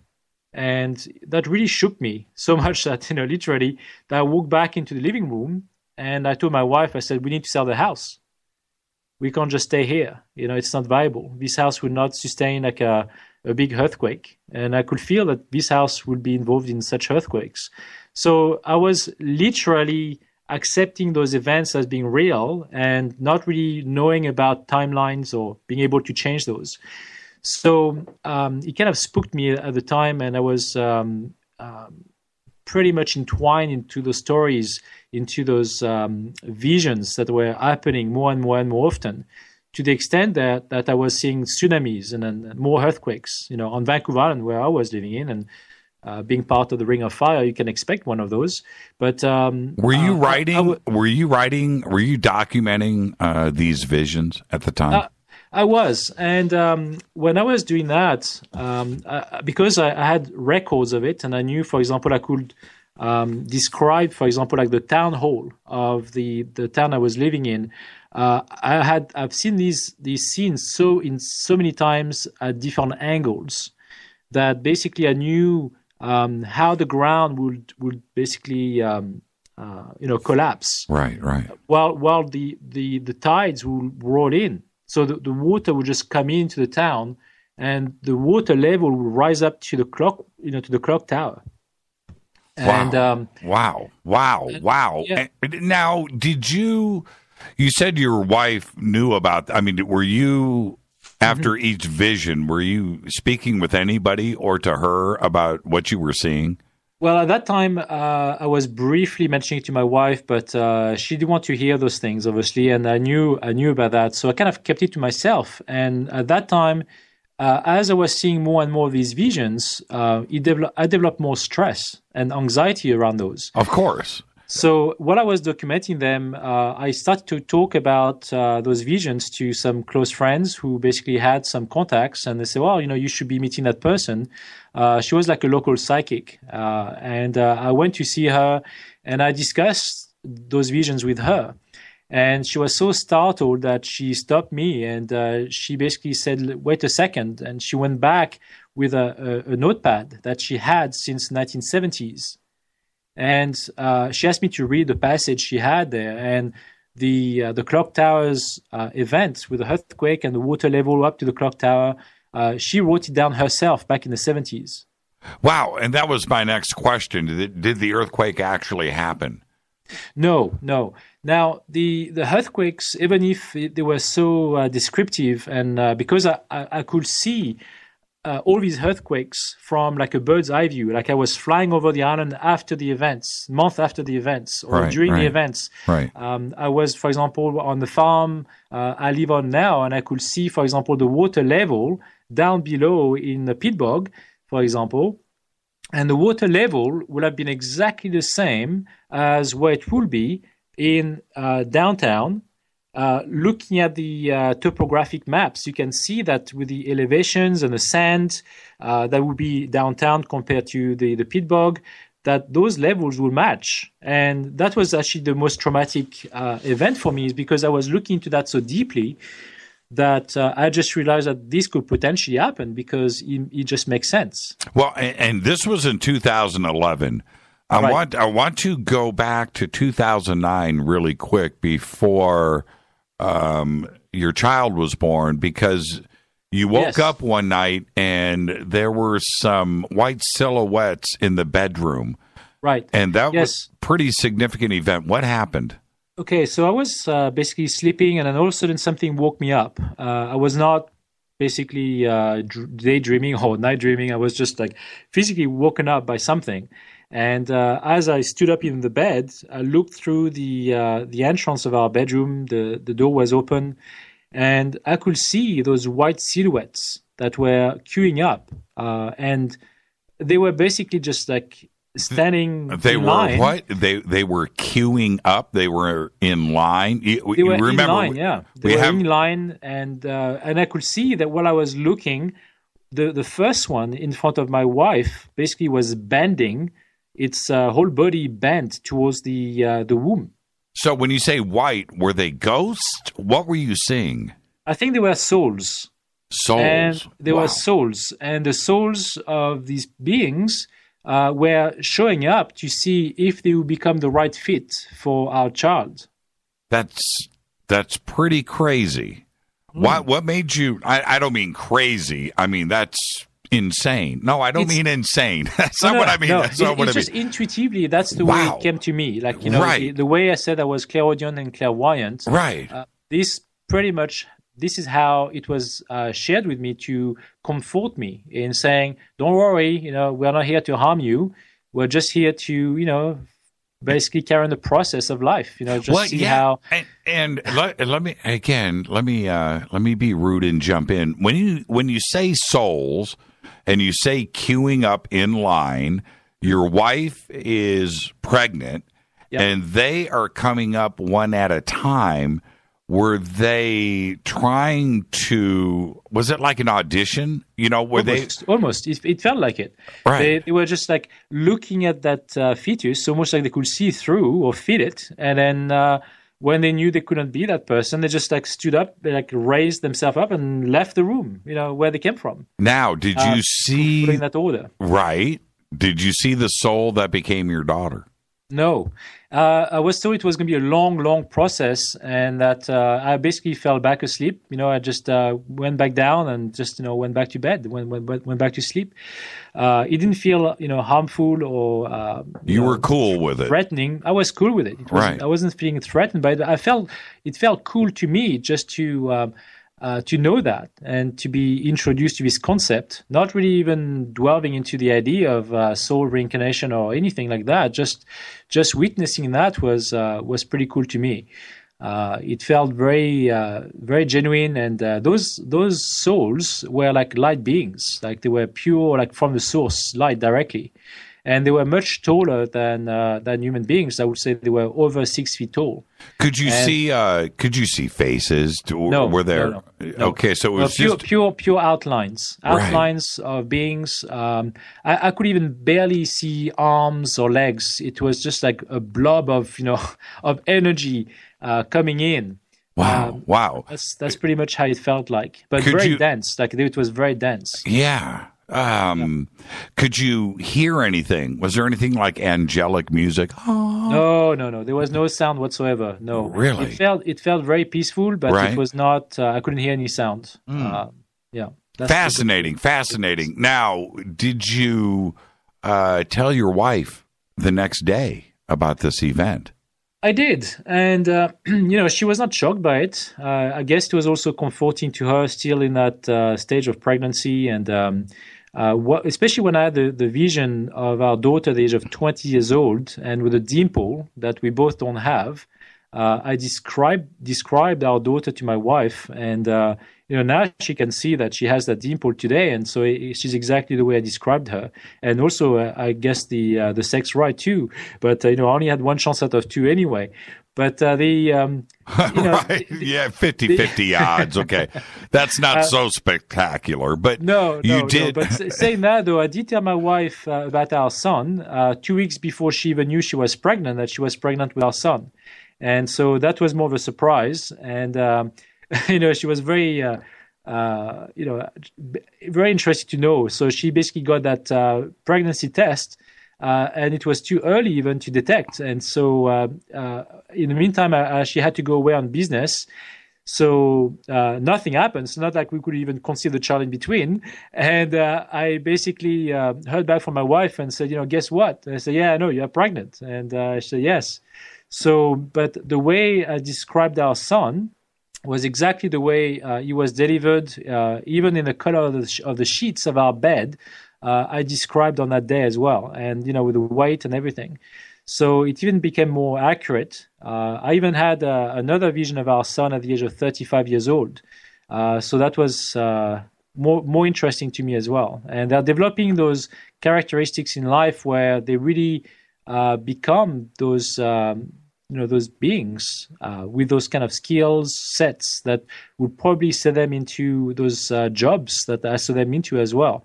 But right. I won't share that with them because I don't want to spook them. And I don't want to, you can't do that. You can't do that. You can't alter history. But exactly. but let me say this. We're going to head towards a break. Can you go back and pick up a vision where you left off and finish it? Yes, I did that twice. I did that with basically a past regressions I had, which is not so much of a vision, but it was through hypnosis mostly. Right. Physically, myself, I'm just trying to think. Yes, I've triggered visions of events that will occur to do more with disasters, because I was curious to know more about the details of certain events, to know exactly where I should be or where my family should be in such occurrence. So I was definitely interested to know more about these details. And those details, happened and I saw them. Did any of the disaster visions that you had, did any of them come to pass? No. And the reason why is because I came to the realization that we are able to change timelines. I think that what I saw was a potential timeline. I do believe that we can delay those timelines too, so we don't have to leave them on specific dates. I think the dates could be very wrong. So I think while those events could occur, and I prepared myself for such events just in case, I'm still also, I don't want to live in fear. And the danger that we all live in right now is to be drawn by that horror and fear, and unfortunately put ourselves away from the potential enlightenment or evolution process that we're all thriving to do in order to reach a potential new dimension, if that's what we're aiming to. So, well, we're gonna get into timelines a little bit later too. It's a fascinating part of all of this. Mm-hmm. Our guest tonight is Sebastien Martin, and when we come back, we're gonna go to what happened now after the other events in 2011. Get ready. This is Fade to Black. Our guest tonight, Sebastien Martin. I'm your host, Jimmy Church. We'll be back right after this. Stay with us.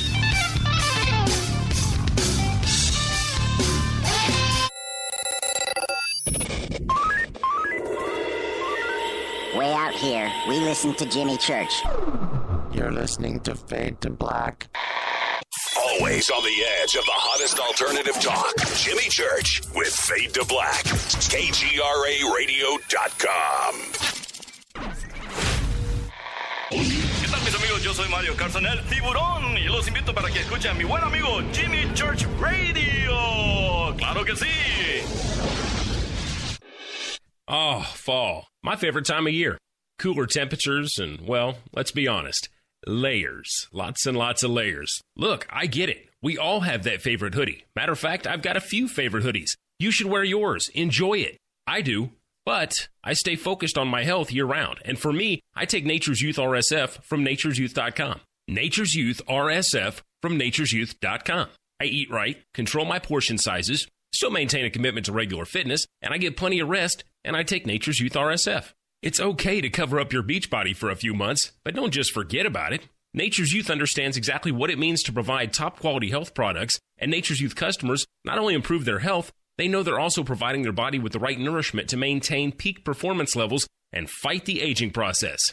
So layer up and get started today with Nature's Youth RSF. nature'syouth.com. Simple to use, even simpler to order. Go to nature'syouth.com. That's nature'syouth.com. You are listening to Fade to Black with Jimmy Church on the Game Changer Network. Oi, oi, I'm Reese Evans. You're listening to Jimmy Church. This is Revolution. The revolution will not be televised. The revolution is on radio. Ciao.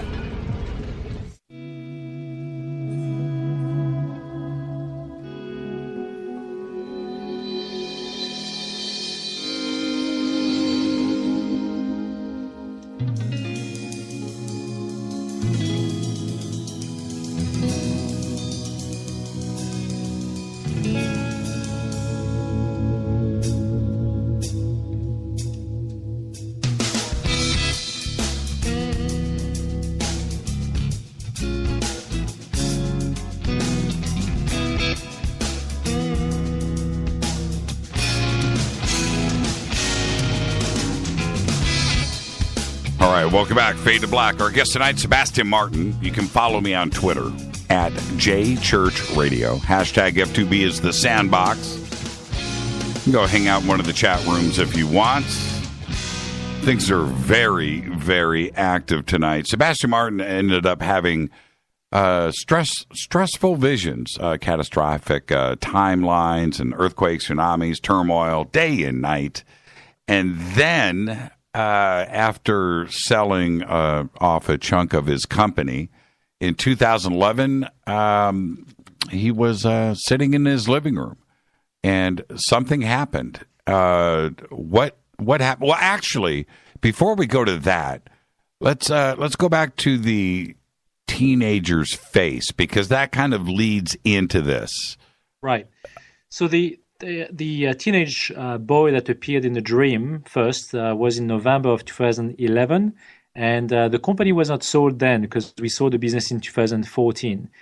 So we basically were still growing the business pretty extensively worldwide, and I was still having those visions of earthquakes, tsunamis, and so on. And I was so stressed out by it that I had to resort to the services of an hypnotherapist, and I booked the appointment. And the way I described it on the phone was, well, I'm having visions and I would like to know how, if you can help me with it. And the therapist said, well, I'm a clinical hypnotherapist. I can help you with your visions. I would basically treat it like, having someone wants to stop smoking cigarettes, and she had no real belief systems in that realm or field, but she still wanted to help me. So that was good. And so while waiting for the appointment, one night I had a basic dream of a teenage boy that was facing me. He was so close that I could not see even his chin. I could just really see his face. He was very, very close to my face. And he was smiling. I could see his bright, teeth and high cheeks, big eyes. And that was pretty much it. Very basic, boring, dream. And so when I woke up in the morning, I remembered that face, and I decided to go to work. For the whole day, that face followed me. I was seeing him all day long. I could not check him off. It was very disturbing, actually, because I was in a conversation or talking to someone in the office, and then all of a sudden I could see that face looking at me still while my eyes were wide open, and I didn't know what to do with it. So I decided to sit down on my sofa in my living room that night, and I basically said to myself, I didn't know what to expect from it. I said, I'm going to be sitting down and close my eyes and just wait and see what would happen. And my wife and my daughter went to bed at that time, and so I was on my own. It was very peaceful, and I was not sleeping. I was wide awake. I was just sitting down with both my hands, on the sofa. And I even poured myself a cup of tea beforehand in the kitchen. So I left it on the countertop to cool, not really expecting to have this experience last any longer than that. And when I closed my eyes, within a few seconds, if not even a second, I could feel like a whirlwind around me. I could feel this, movement, this motion, 360 degrees around my body. And then the motion stopped. And so when I opened my eyes, I could see this teenage boy standing up right in front of me in my living room.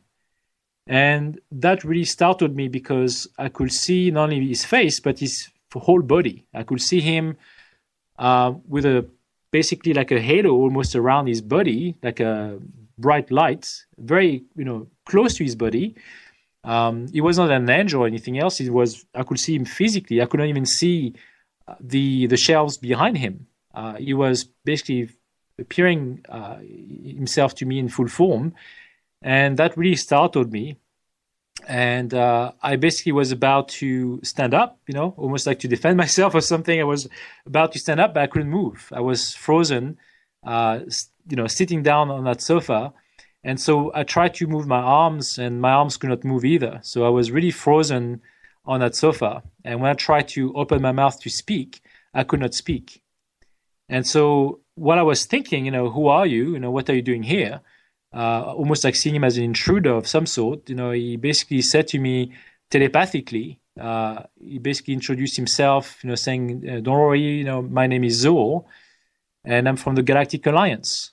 And I basically was so startled by it that I really was thinking that I was dreaming this or, fantasizing or whatever it is. I basically didn't think this was real. I was trying to shake it off. But then after a while, since he wouldn't move, he wouldn't go anywhere. He was not physically moving himself. He was just like staring at me with the same bright smile.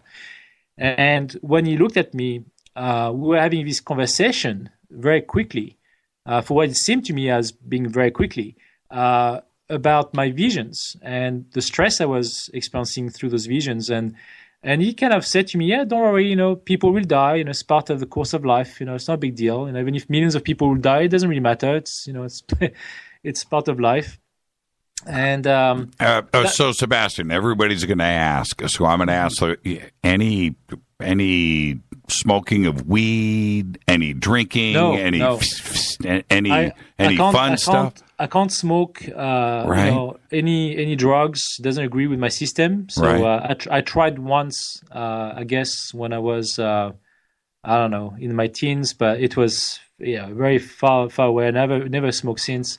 And I basically so completely sober. Wasn't drinking any alcohol that day. I was having a cup of tea. Just I was pouring myself a cup of tea beforehand.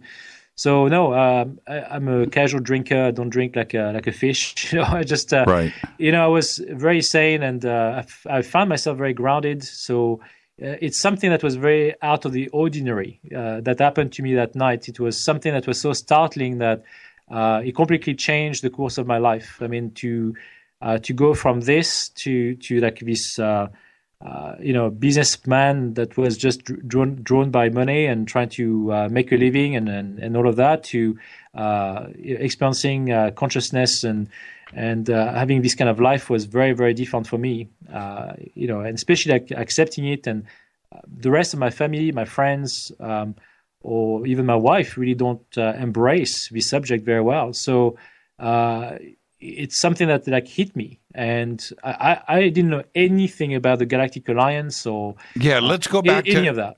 Let's go back to Zoar for a second. When you say physically, physically, he was physically standing in front of you. Right, that's what it appeared to me at the time. And while I had other experiences afterwards of different beings, this interaction felt like he was physically there, because I could see him in full details, and I could not see through him. So it looked real and in 3D to me. But at the same time, while he had this kind of halo, I was mentioning this kind of energy field around him, I could feel there was this shaking movements on him while he was speaking to me, but it was very, very faint, very faint. It could have been potentially like an hologram, I'm thinking, after the facts. Right.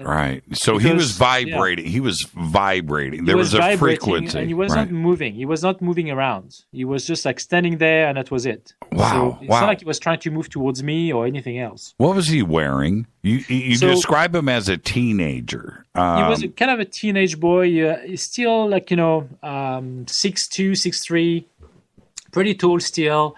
He had a suit on. I say 6'2", 6'3". He could have been even taller than that, I would say. Yeah, probably around, maybe 6'5" at the most. I'm terrible with the height. But he was very tall, and he basically was wearing this blue suit, like a bodysuit on, that was blue. And I didn't see any insignias or signs on him whatsoever. It was very plain. And he just, he looked like almost like these Californian surfer boys, like Right. very square jaws, but still the cheekbones higher than ours, than humans. Right. And big eyes, like I would say spaced larger than our own eyes. And he had such the skin complexion was, just perfect. Like I couldn't see any flaws on the skin complexion. It was just, like a very well built, teenage, guy. Like, he had muscles on and he was fit. He had like wavy hair and totally, bright totally. eyes, bright teeth. I totally hear you. Teeth, And what about besides the blue suit? Do you remember anything? Was there jewelry, rings? Did he have shoes on?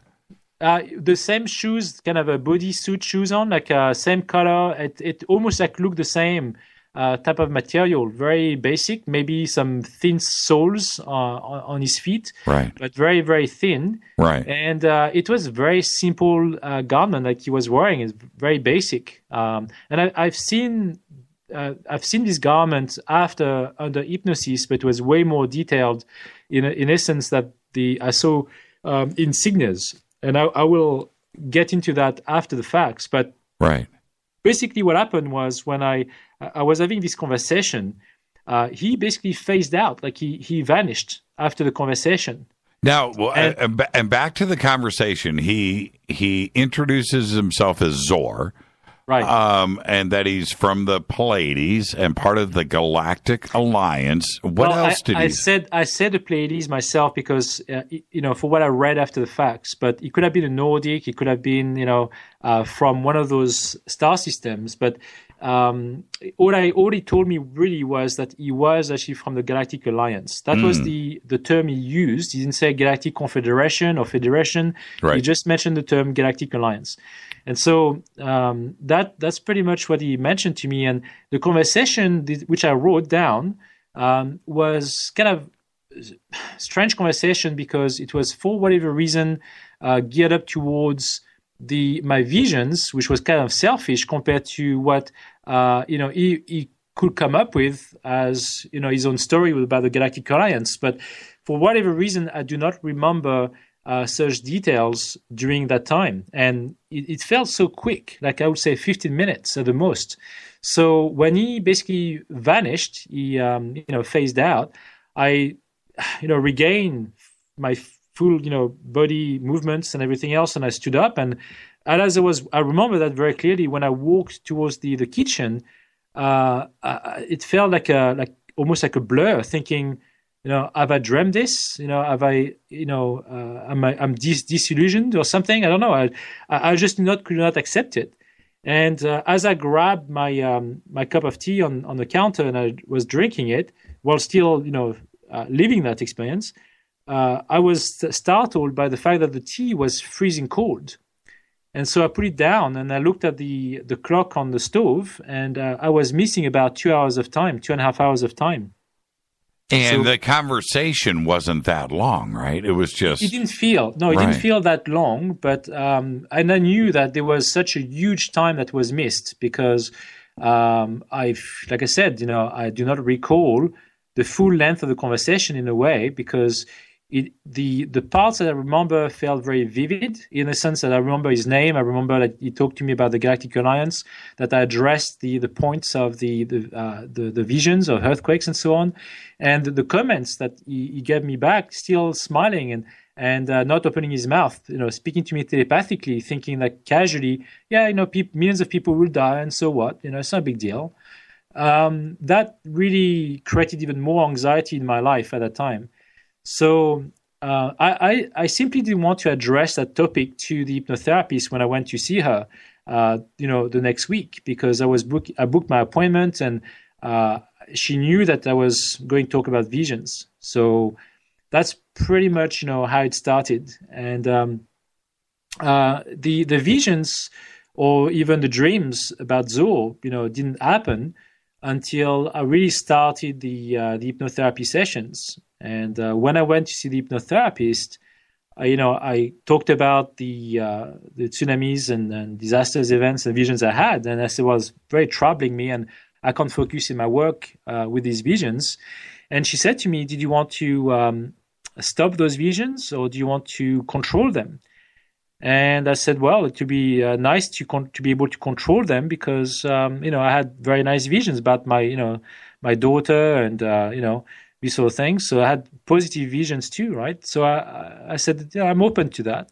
So she kind of taught me self-hypnosis at the same time, which was helpful for a short while. But the true work started when we started the hypnotherapy sessions, where I was asked to come back to when my visions first started vividly, and when I was 16 years old. So I mentioned that to the hypnotherapist, and I decided to go back to the school I was in when I had those prophetic visions of classmates, and was seen at 2 different places at once during the day.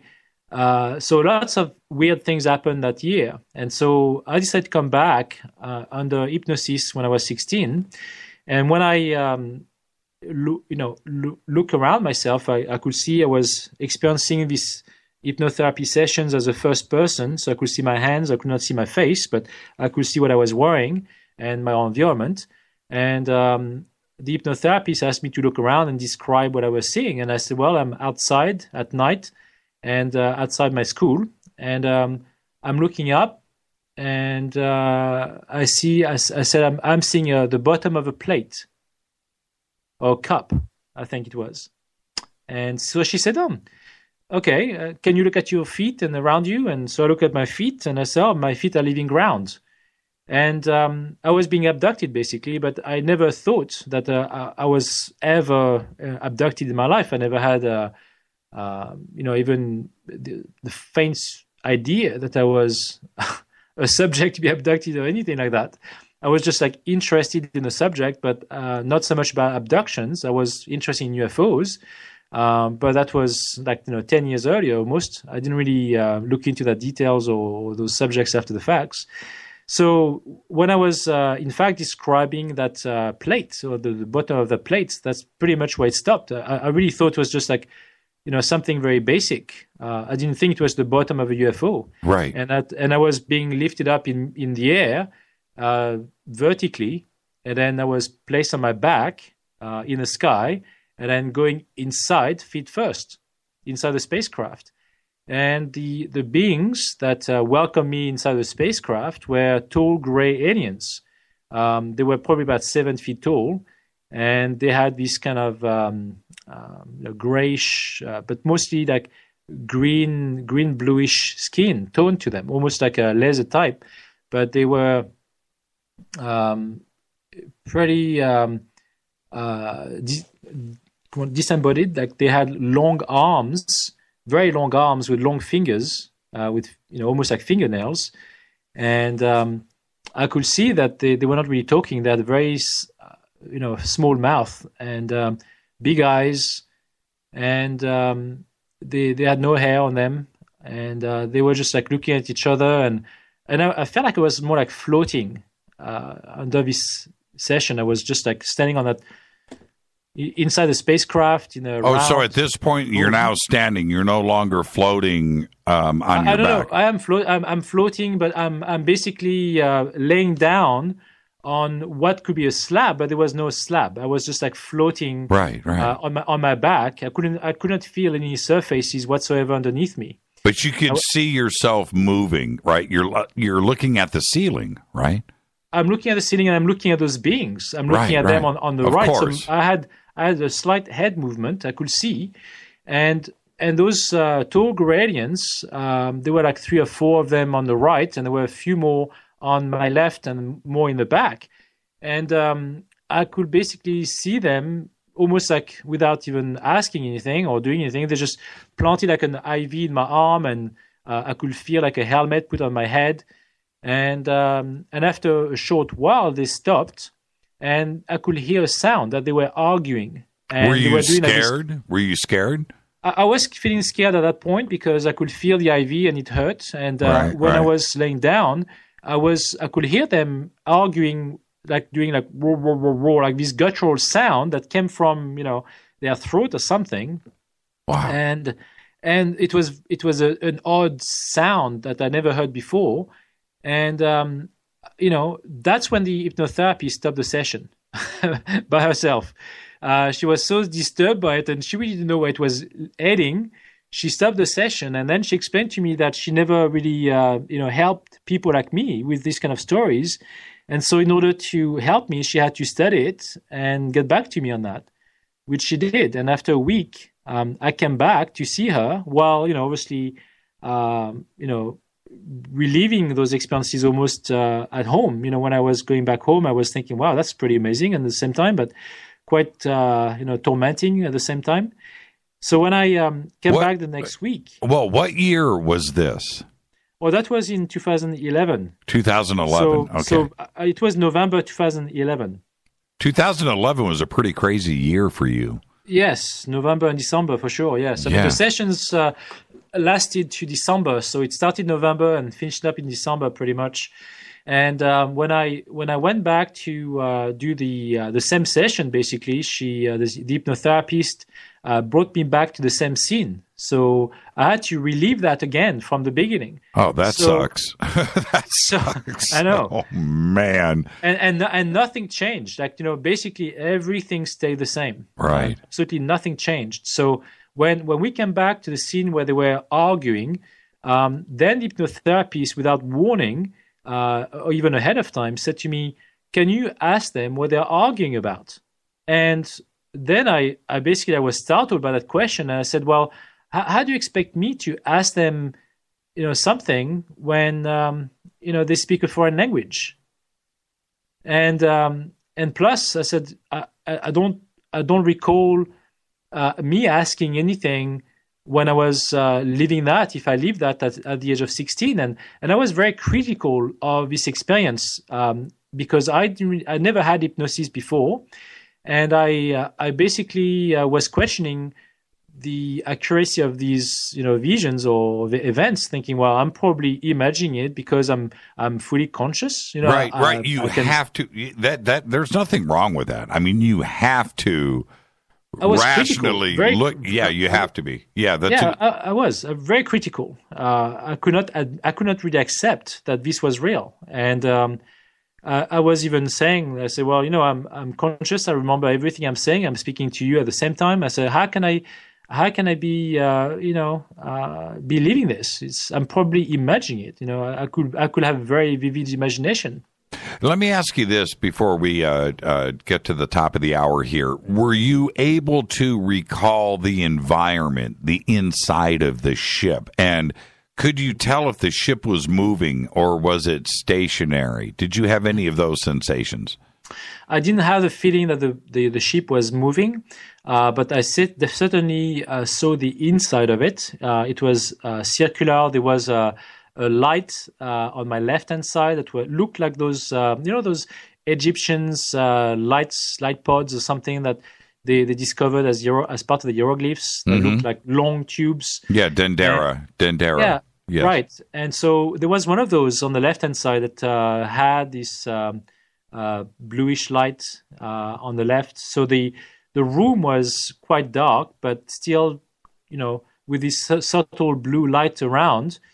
And I was seeing some instruments at the base of my feet, but like I said, there was no slab. I could just see some instruments of some sort.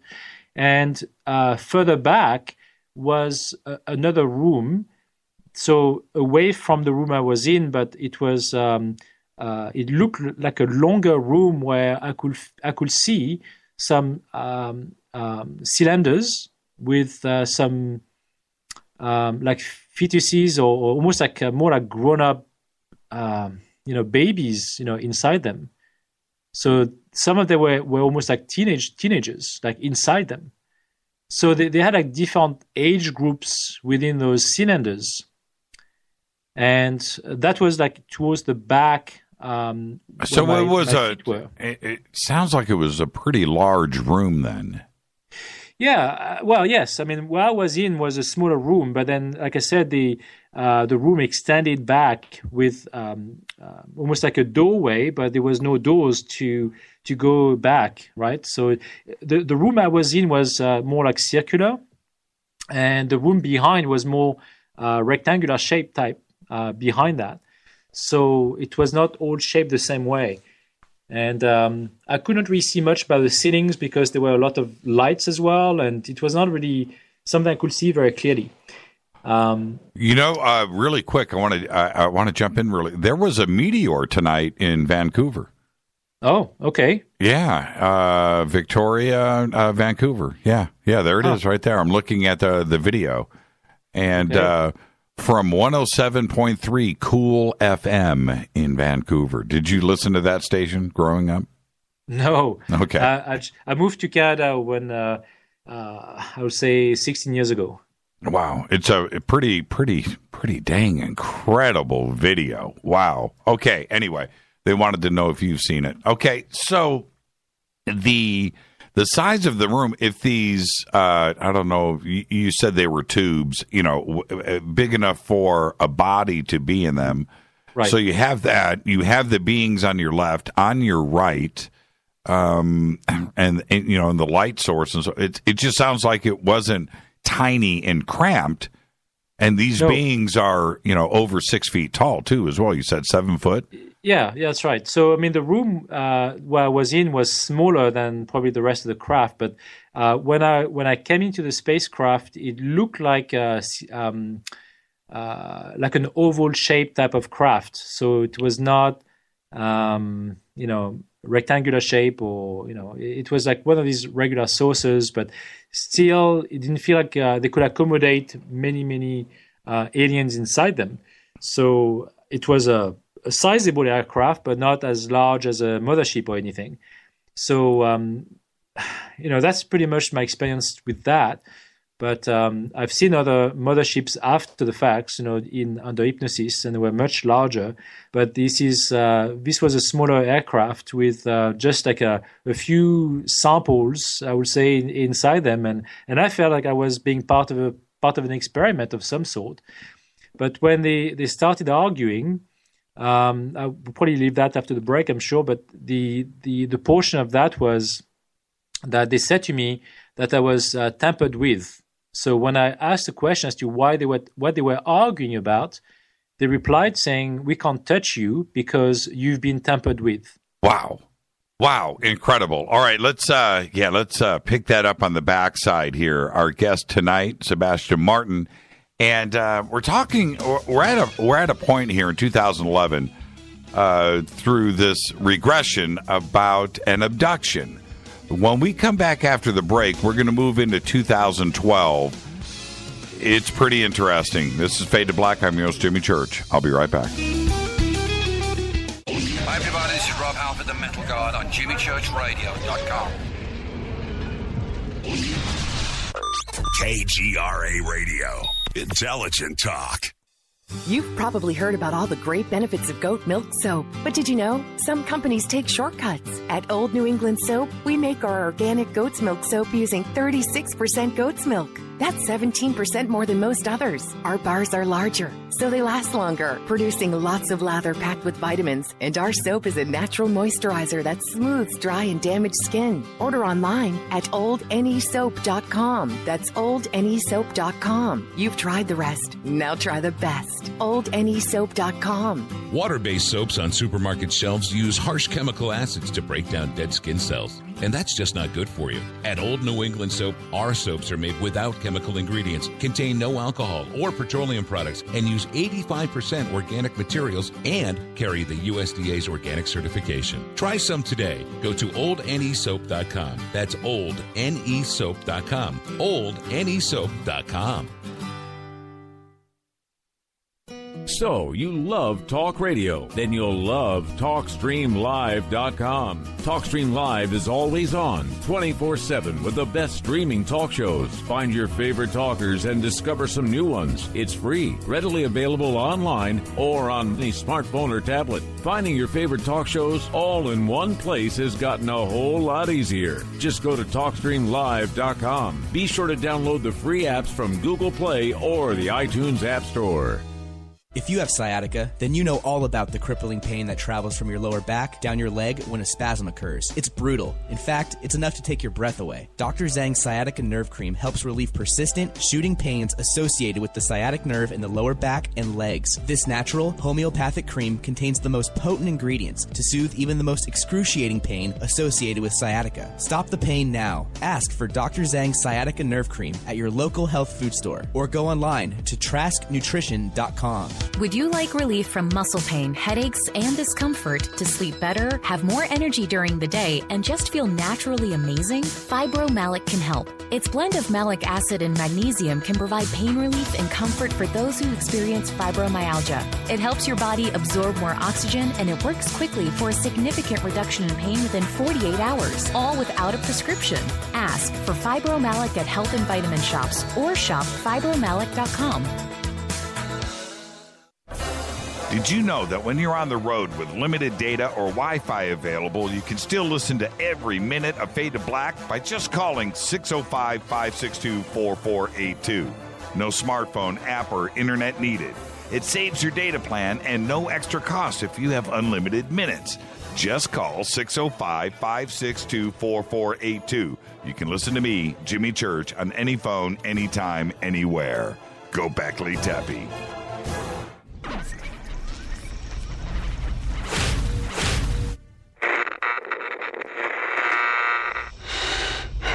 You want to know a secret? I love ponies. I really love ponies. I'm serious. I couldn't stay sane without ponies to brush. Why Fade to Black? Because you never got that pony, damn it. This is Fade to Black with Jimmy Church on the Game Changer Radio Network and KGRA, the Global Radio Alliance.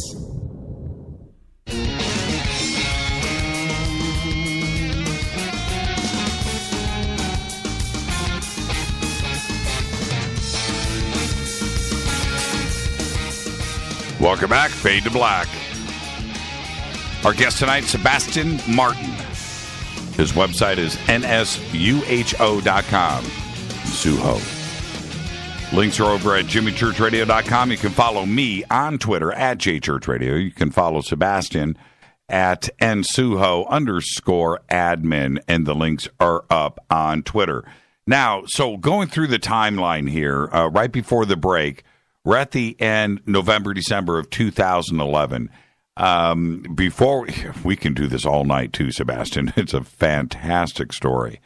Let's jump up into 2012 when you go into some more past life regression therapy, where some extremely tall creatures were revealed to you with animal heads in Egypt.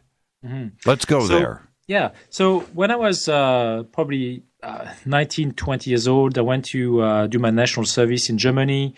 And at that time, there was a young guy there who was practicing hypnotherapy. And he basically asked for volunteers to do past life regressions. And I was one of the volunteers. And it was very brief. Basically, I lay down and he went back, in time, in that essence. And I described basically the last seconds of my previous lives.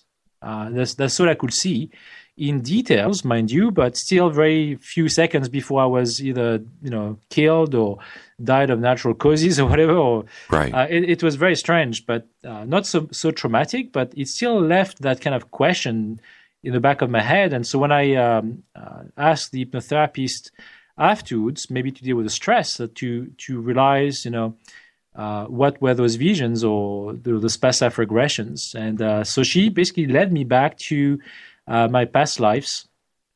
in more details. And I remembered a session where I was in the body of a priest, kind of with a like leopard skin type, walking underground. There was a channel of water in between two crowds of people walking alongside that channel, and there were like alligators and stuff inside it. And then I could see that there were like disciples of some sort in front and on both sides, and they were wearing like white robes. And then all of a sudden, I could feel like a stab on my back, and that's how I was killed. So I asked the hypnotherapist to bring him back to that past lifetime, and so she did. And I remembered a scene where I was in a desert outside, and I could see those structures that were not pyramids, so they were like with like stairs type unfinished pyramids that you could see maybe like in Mexico or something, but it was not fully finished, and it was way more ancient than the current pyramids we've seen at Gizeh, for example, in Cairo. It was more ancient, and right next to me was this tall creature that had a human body, human form, but very, very tall, probably like probably 10, 14 feet tall, huge. But it had like a bird's head. Alive. Right. Standing right next to me. And above my head, there was a shadow cast on the desert sand. And when I looked up, there was this massive spacecraft that was there. Okay. Let's. I want to absorb what you're seeing here. Okay. So, was this Giza or was this another part? No. This Egypt? It was in Egypt, but it didn't feel like Gizeh. It felt more south. It's hard to describe, but. Okay. Could you see the Nile? Was the river there? No. So you're out in the. Okay, I want to share this vision. Okay, there was no water around. You're in the desert. You're in the desert. Yeah, in the desert. It felt pretty flat around. There was no real big hills for what I could see, and there was this massive spacecraft above our heads.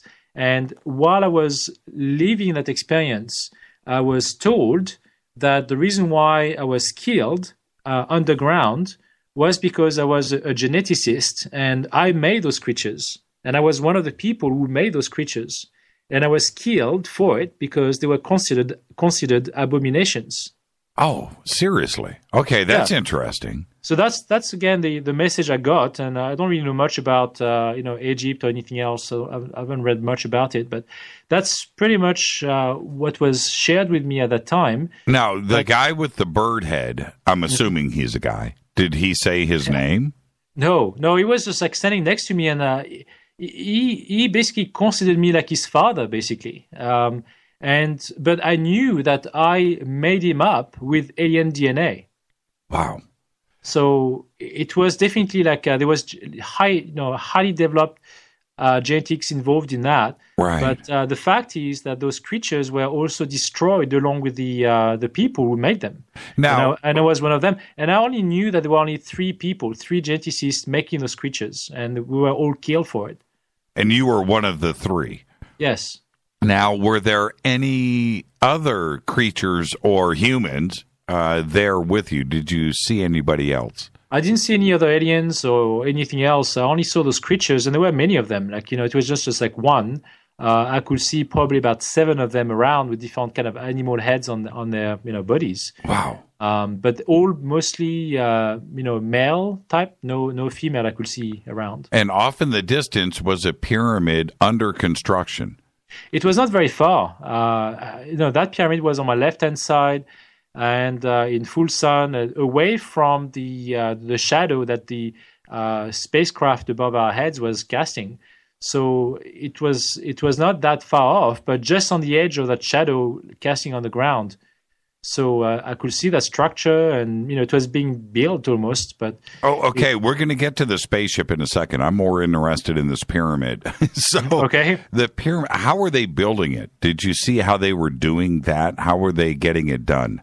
No, I couldn't see it, but I knew it was definitely with alien help. It was not done by hand, that's for sure. So I couldn't see anybody around. Right, there wasn't 5,000 people building the pyramid. No, there was hardly anybody around. In fact, I felt pretty, alone around, that base. I mean, there was hardly anybody. There were more of these creatures than human beings. Fascinating. Okay, so what did this craft look like? So it was a real, it almost had the texture of like a black bird, but it was much larger, and I could only see the bottom of it. It was so large. I didn't see any edges to it, or I couldn't see the top of it, obviously. I was only seeing the bottom of it, and I couldn't see any lights coming from it. It was just pitch black, basically, like casting this huge shadow on the ground. What was it shaped like, Sebastien? I could not see the full scale of it because it was extending towards the right, and it's not like I was really looking around like in 360 degrees. To be honest, at that point, I was just focusing on that creature that was also on my right hand side. And when I was looking up at his face, the spacecraft was still carry on, but I would say it was more like it was not round, for sure. It was definitely more like a rectangular shape. Interesting. Spacecraft, yeah. Was it, how far off of the ground was it? Not that far. I mean, I would say probably about 40 feet. Oh, it was right there. Oh, it was right there. It was not very far off. I mean, like I'm saying, it was casting a large shadow. Right. And it was very, very close to us, like, enough that I couldn't feel any heat. Like I was feeling sheltered from the sunshine. Now, what was the creature dressed like? Was he dressed like Egyptian? Yeah, I mean, he had like a white garment around his parts, and he had nothing on his torso. He had some kind of necklace, like a square necklace around his neck. Okay. And it was not. It was. He had like white on it. I couldn't really see it was Egyptians or not. I couldn't really see very clearly, but it had something else on its head that was more of a helmet type on his head. When he spoke with you, did he speak with his beak? Was his beak moving? No, he didn't speak. Oh. Okay. No, he wasn't speaking to me. How did he tell you were killed because of? Oh, he didn't tell me. He didn't tell me. That's what I knew. The same way as when I have those visions, I could be a clairaudient and clairvoyant. Right. And those answers arrive, like they just come to me. And that's pretty much how it was shared with me. The way I was killed was because of that. So the storyline around these events, while I was seeing this scene, I was being told, what this was. Right. Basically. Right. So, right away, I didn't have to wait for it. Sure. Was the ship building the pyramids? Is that what you were getting the vibe of? The pyramid at that point felt to me, again, the message I got from that was that they were way more ancient than the Gizeh pyramids. Right. So I'm guessing that right now either under the sand and they haven't been discovered yet, or they've been destroyed.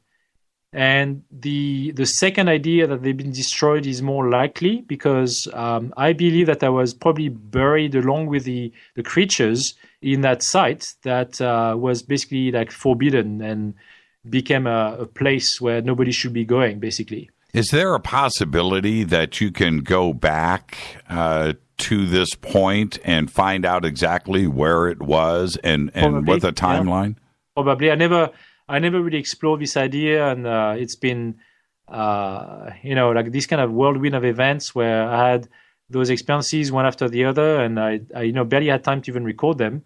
So it's just going back and explore the subjects is what I'm trying to do now, slowly but surely. And I've got some more details about the hypnotherapy sessions I had, but I could describe, which was very interesting too. But so that experience with the tall, beings next to me there as creatures, I knew that they were killed too. They were destroyed because they were just considered, an abomination. That's pretty much the term that was used. Now, when you look at Egyptian hieroglyphics, I have 2 or 3 specific questions here I want to get to. When you look at hieroglyphics and you look at Thoth and you look at some of these representations, is it what you saw? Yes. Do you think that, do you have any idea of what year this was? Because I find it interesting that you are saying that these pyramids predate what we have been told. Do you have any idea what year or what point? I would say it was probably 9 to 10,000 BC. Right. So this is predating all the dynastic Upper and Lower Egypt and so forth. Completely. Yeah. Wow. And what color was that pyramid? Do you remember? It was brownish. Brown. Yeah. Okay. Light brown. Do you, or were you able to find out what the pyramids were for? No. I felt that I was buried underneath that structure because I believe I was walking under that structure and there was a channel of water underground, and that's where I was killed. Interesting. So you think that pyramid, are you saying that it was built for you? No, not for me. Like I said, I was one of the geneticists there on that site. It was probably like a place of worship, but it was also definitely more of a lab. Interesting. Yeah. Yeah, you need to go back and visit this, man. We need some more details. Yes, you're right. So you're guessing though at 9,000 BC. Yeah, 9 to 10,000 BC, probably. In any of your other regression sessions, did you go to any other parts of the world, or was it always Egypt? No, I mean, for other types of regressions, there were some basic regressions. Like I was in the body of a 7-year-old girl drowning in England from a pebble beach. It was just very basic type of death. But I saw myself in those flowing dresses, like white dresses, summer dresses, and swimming at the beginning of the the late 19th century.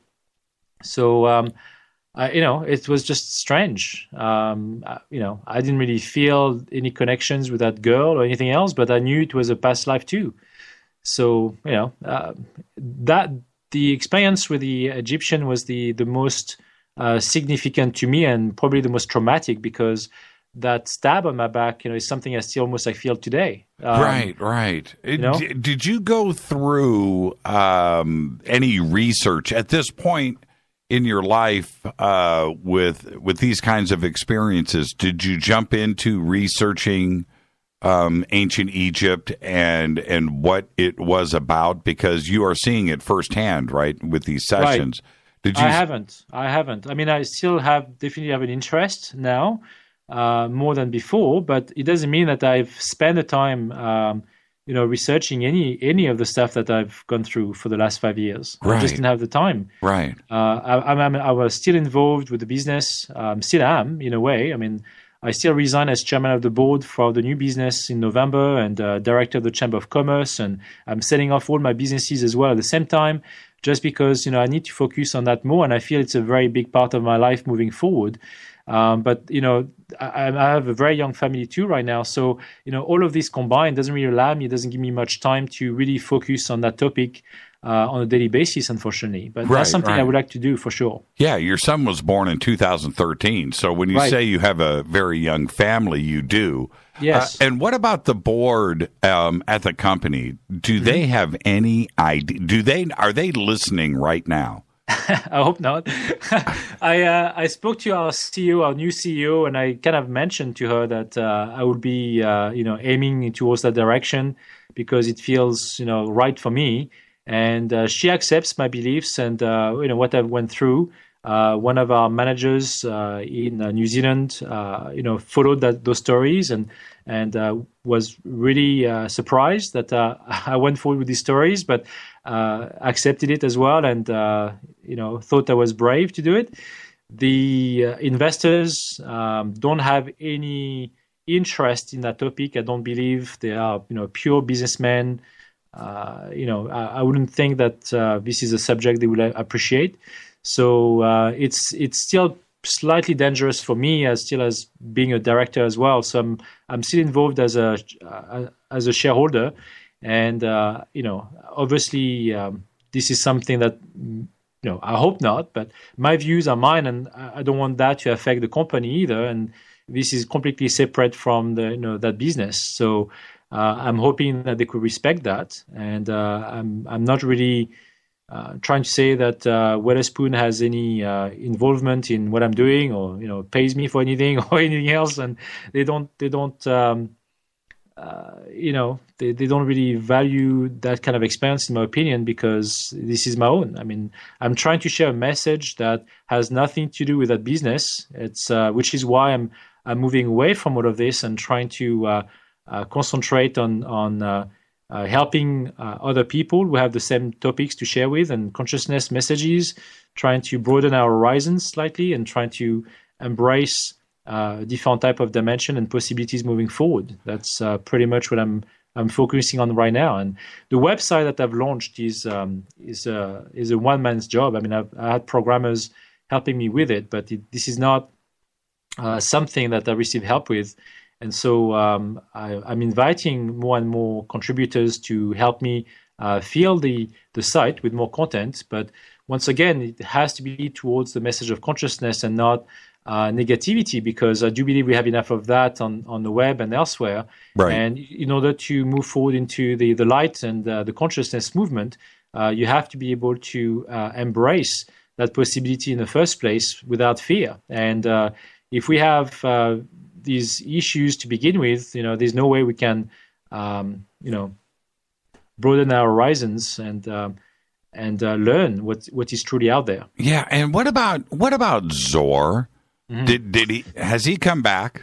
Oh yeah. So basically, maybe I should go back to my experience when I was with those tall gradients. Sorry, we kind of jumping back and forth here, but when I was on that spaceship with the tall gradients, and they told me that I was tampered with, when they could not tell me why, they showed me symbols. And one of the symbols I saw in midair with those holograms was an upside-down triangle with 3 black dots.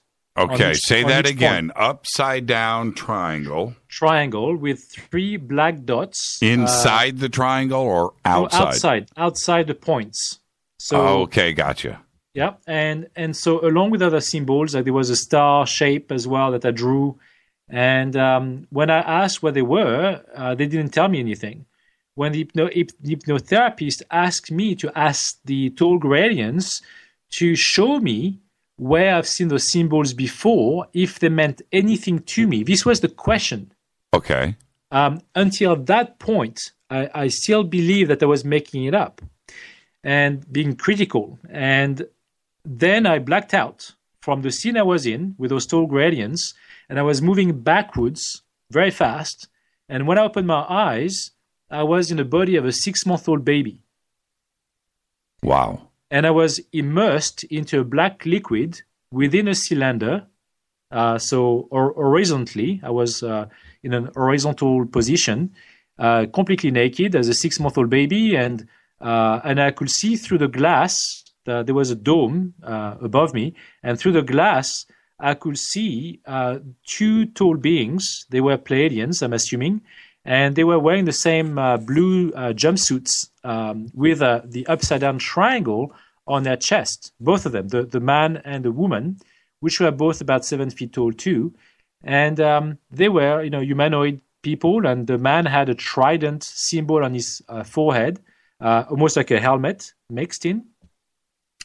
and they had the same complexion and skin complexion as Zoar. The man had a beard, a full beard on, and the woman was very slender and still the same height, but they looked very stern-looking people in a way to me as a 6-month-old baby, and I was living that experience as a 6-month-old baby while having this hypnotherapy session at the age 35. It was very traumatic. I was not really anticipating to see all of this all at once, and so I felt a bit odd, to be honest, and I really shook my beliefs at that point too. So when the hypnotherapist said to me, "Can you come out of your body to see where you are?" These are the exact words she's used. I came out of my body, and then I described the next scene saying, I can see it's all black around me, and I can see the mothership underneath me. It's all rectangular shape, almost like cubic, like lots of cubes put in together. Right. It's about 2 to 3 miles long, and I know exactly why I'm inside the spaceship. Oh, and by the way, there's the Earth underneath it. Okay. Yeah. So I was like floating in space, right, tied in with my 6-month-old baby body inside the spacecraft and observing it from space. So I never, really contemplated that scene, and the same as talking to the Tolgradians. But just the other day, I actually spoke to one of the people that followed me from France, because I did an interview for 2 hours over there. And this hypnotherapist said to me that this is very unusual, that in fact, to be experiencing astral travel while being in a subconscious mind state, while being conscious at the same time and talking to the hypnotherapist all at once is very intriguing to him, because he doesn't really recall such experiences to be common. And, that's something that I would like to explore more for me to discover how this works, because I had questions about it. To be able to come back to the age of 16 years old, obviously with my subconscious, remembering forgotten memories, talking to Tolgradians, asking them a question that I really didn't ask when I was actually 16. Right. But through my subconscious mind, I was able to communicate with them and ask them questions. That was the unusual part too. And to link it to a storyline that was when I was 6 months old and living that full-blown experience as a scene with full details. And I could see even the symbols inside the cylinder I was being immersed into. And there was like a reversed omega symbol, like a Greek omega symbol, that was part of the hinge of the metal structure I was immersed into, and the glass dome. So, and all of this, was shown to me within 1 second. Like I was seeing everything from like blacking out from when I was 16 years old under hypnosis and going back to 6 months old. It just happened like this very quickly. Wow. I wasn't really thinking about it. It was so flawless that I was describing it like I was living it. It was very strange. And when the hypnotherapist brought me back to my body as a 6-month-old baby, I'm saying, inside the cylinder, then the bath, like the water, basically started to move. It felt like silk, but it was definitely more like it had an intelligence to it. It was not AI. It was more biological, but it was moving inside the bath, and that's what I believe and was mentioned to me then, was that that liquid was supposed to be reconstructing my DNA to heal my skin, and that's when my skin came back at the age of 6 months old. Wow! So I was missing proteins in my DNA that was checked at the time, that came back very quickly. So my body reproduced those missing proteins in my DNA. Wow. And okay. That's scientifically proven in France that that's what they remembered from that study. All right, we need to take a break right here. We're going to have to take this into overtime. Sebastien, you're not going anywhere. Let's take a break right here. This is Fade to Black. Our guest tonight, Sebastien Martin. Whoo, man. Follow me on Twitter at JChurchRadio. Email is jimmy@jimmychurchradio.com. It's Fade to Black, and I'll be right back after this short break. Overtime. Stay right there.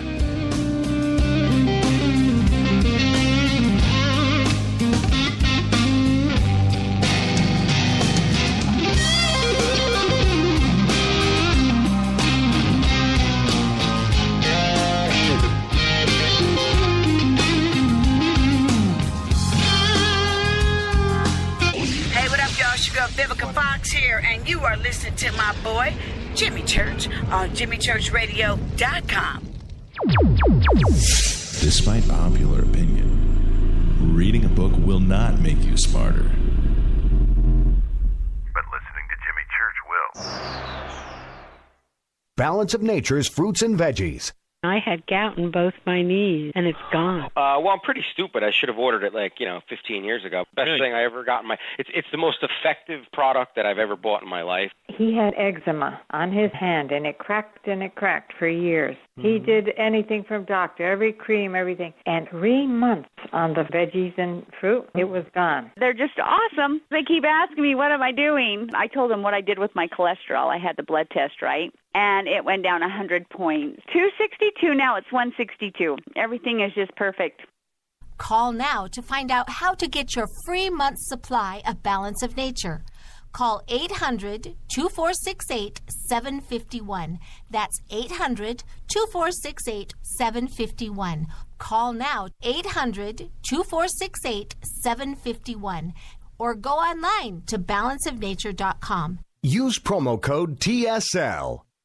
Would odors, mold, and mildew describe your basement or crawl space? It doesn't have to be that way. Transform them into a fresh, healthy, usable one with the technologically advanced Wave Moisture Control Units. The computerized operation maximizes moisture control and also expels harmful radon, combustion gases, and numerous other pollutants. Dehumidifiers are old technology that do nothing for air quality and waste energy. Wave units are intelligent, self-monitoring, do not need maintenance, and will save you hundreds in electricity. Wave units are still running effectively over 15 years. They've been tested and installed in public and military housing and by property managers nationwide. Buy a unit now, and if your home is not fresher and drier, you can return it for a full refund for up to 12 months. What have you got to lose? Call now. 1-888-618-WAVE. 1-888-618-WAVE. Or visit mydryhome.com. That's mydryhome.com. Wave Home Solutions for a healthy, comfortable home. What's up, Fadernauts? Studio Dome loves Fade to Black and the F2B audience so much that they have put together the ultimate stereo Bluetooth system. They've done it just for you. Man, check this out. The Studio Dome SBB2 stereo system is here. It's featuring 2 Studio Boombox 2 SBB2 wireless Bluetooth speakers, packed in its own custom hardshell case. This Studio Dome system features the very latest in stereo Bluetooth technology. The 2 full-range boomboxes are in true wireless stereo. You've got to hear this. It's amazing. It's just $129, and use the promo code JCRTWS, and you'll also get free shipping. It's simple. Just go to jimmychurchradio.com, click on the Studio Dome banner. Go Beckley Teppy. This is Kristen, Erica, Brittany, Gabby, and you're listening to JimmyChurchRadio.com. It's not a lifestyle we chose. We were born this way. KGRARadio.com.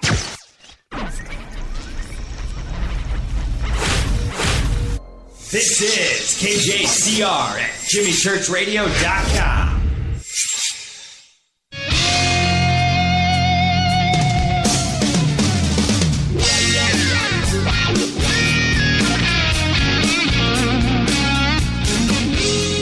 All right, had to do it. Going into overtime tonight, our guest, Sebastien Martin. His website is nsuho.com, nsuho.com. Go and check it out. Now, Sebastien, I just got an email in from Demian, and he says, did you ever have any visions, etc., and messages that were so overwhelming mentally that you physically got sick? Did you ever experience anything like that? I never had. In fact, I had way more, encounters with beings. I would say most like angelic beings, archangels beings in my living room too, again, once more. And they were way more profound than the experience I had with Zoar. But it was very overwhelming. I received a massive download that I could feel on the back of my neck. At the same time, I also blacked out. I had visions while I was fully lucid. In fact, I was actually at that time talking to my mother, in France on my messenger, on my iPhone. Mm-hmm. So it was just a very strange experience, but I was fully conscious of it. It was not making me feel nauseous, sick at all.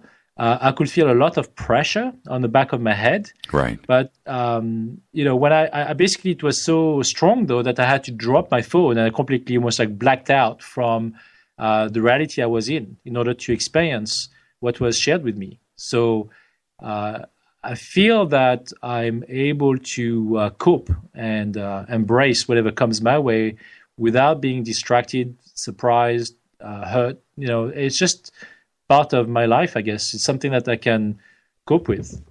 The visions, because you are new to the UFO community, right? This Right. whole thing, I've sat down and I have talked to you, and the UFO community, although we get together with these huge events with thousands of people, it's a big family, and we know one each other, right? Right. You're the new guy. Right. Yes. Okay. You're right. I didn't know anybody. In fact, when I went to Joshua Tree back in June, and I met a bunch of people there. They were sharing stories that I was able to converse with them so easily that I even had people in the morning where seeing me talk to another speaker, for example, like Jim Mars or someone else, and then they said, how do you know these things? Like, where does it come from? And I said, I just don't know. I'm able to communicate and converse very fluently in that topic without even reading or knowing any of these speakers, work. I never read their work, never read their books, or never watched them on TV or anything else. But somehow I'm able to share and talk about those experiences to such an extent that one of them actually had to tell me that she wrote a book that was not published yet. So she knew that I never read it, but I was sharing information about the Galactic Alliance that she was mentioning in her book. So there was some correlation and confirmations for them, for what I was sharing with them at the time. And it felt right for me, like I was in my element at the same time. I embraced the events. I mean, I did a meditation on that day. Like, I don't know if you were there, Jimmy, or if you participated into that meditation. But it's something to me that was, it felt right. Right. And I knew I was on the right path at the time, and I stay in touch with more and more people since then. But and I'm still learning. I need to learn way more than what has been shared with me 5 years ago. But I still believe that the path I am on is the right one, based on my experiences and what is being shared with me as almost like a film. I'm getting different episodes, but it still follows. It's continuous. I'm not going back and forth between events. It's kind of giving me and more confirmations about what I'm experiencing, and giving me more details and explanations as to why I'm experiencing all of these things. Are you coming down for the Conscious Life Expo in February? I was supposed to, and unfortunately, I just mixed up my dates, and I will be going to Cabo San Lucas around these dates, so I won't be able to make it. It's not that far away. Cabo's right here. I know, but I will be going to the conference though in Arizona a few days later. Right. Because I think I'm coming back on the 18th or something. So. Right. Yeah. Right. And what about Contact in the Desert? Are you going to make it? I definitely will be there in May. Yes. Now, when you were at, you say that somebody told you to go to Joshua Tree. Tell me about that. Who told you? That was Zoar. So Zoar talked to me telepathically without showing himself to me, but I recognized, his voice. And he basically said to me that I had to go to Joshua Tree to meet 5 people. And I didn't know the event at Joshua Tree at the time. Like, I was just somehow drawn to that event the same way as I was supposed to be going to Mount Shasta, and all of these events, I just followed my inner voices, I guess, and I just followed my intuitions, and I trust it, and I went there. And it's been a great experience. Yeah, it's a pretty... and so what happened to you at Contact in the Desert? Anything crazy? Well, yeah, I mean, I've seen the spacecraft, like everyone saw them, but when I was talking outside the event, I was invited at people's homes and places, like I met Javier Sandoval there, and, we were having discussions with a group of people, and all of a sudden, we've seen like jets of green spurts coming out of the ground, and almost like a fountain, and coming back down. Weird events around those talks, and UFOs in the skies. I mean, you name it. I mean, I've seen. I was staying at 29 Palms from the event, and I was driving back every night, and I was seeing like UFOs in the sky as I was driving back. So yeah. Lots of events. And during that event, I also did that meditation that completely took me out of my body. Like I was vibrating completely. Like my whole body was vibrating, and I came out of my body and went back to the source, the light source. I could see myself going through the atmosphere, like the clouds in space, and going back to the source and seeing symbols, which I've shared with some Tibetan monks on Vancouver Island, would you believe? I had like 3 Rinpoches in Parksville on Vancouver Island. They had a huge temple there, and I went there to see them, to share those mandalas I've seen during that meditation. And what was shared with me from them was that the way he described it was very interesting. We did the meditation together in the temple, just 2 of us, one monk that could speak English, the other ones couldn't. And we sat down and meditated, and he had this Tibetan bowl, singing bowl. And at the end, when I opened my eyes, he said to me, it's very interesting, Sebastien. He said, you are almost like in direct contact with the light source, but it's like being thrown into the ocean without really understanding or knowing how to swim. Does Zoar only contact you, or are you able to reach out to him? I'll say that he reaches out to me, and the reason being, I mean, through hypnosis, I can go and see him. The reason being is because when I was having a conversation with him, like again telepathically in my home, he at one point said to me, that was in between the hypnotherapy sessions, I was hearing him, and he was telling me, like, I would like to invite you on the spaceship. And, I was quite reticent about that. I wasn't really welcoming it, because I just didn't want to do it alone in that sense. And because it was still foreign to me.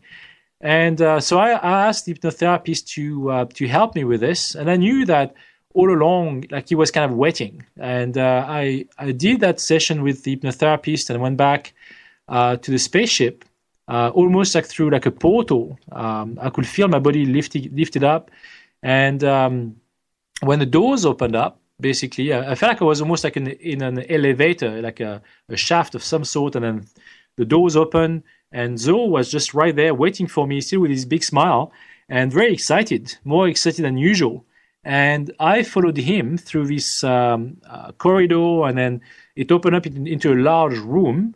It had like almost like a platform on the left-hand side, and on top of that platform was the man and the woman that I saw when I was 6 months old during another regression. Right. And then Zoar walked towards them, and they were having an argument. Like, they were actually physically talking this time, and they were saying, the man was saying in a very deep voice, saying, "Why do you bring him here?" Basically, right.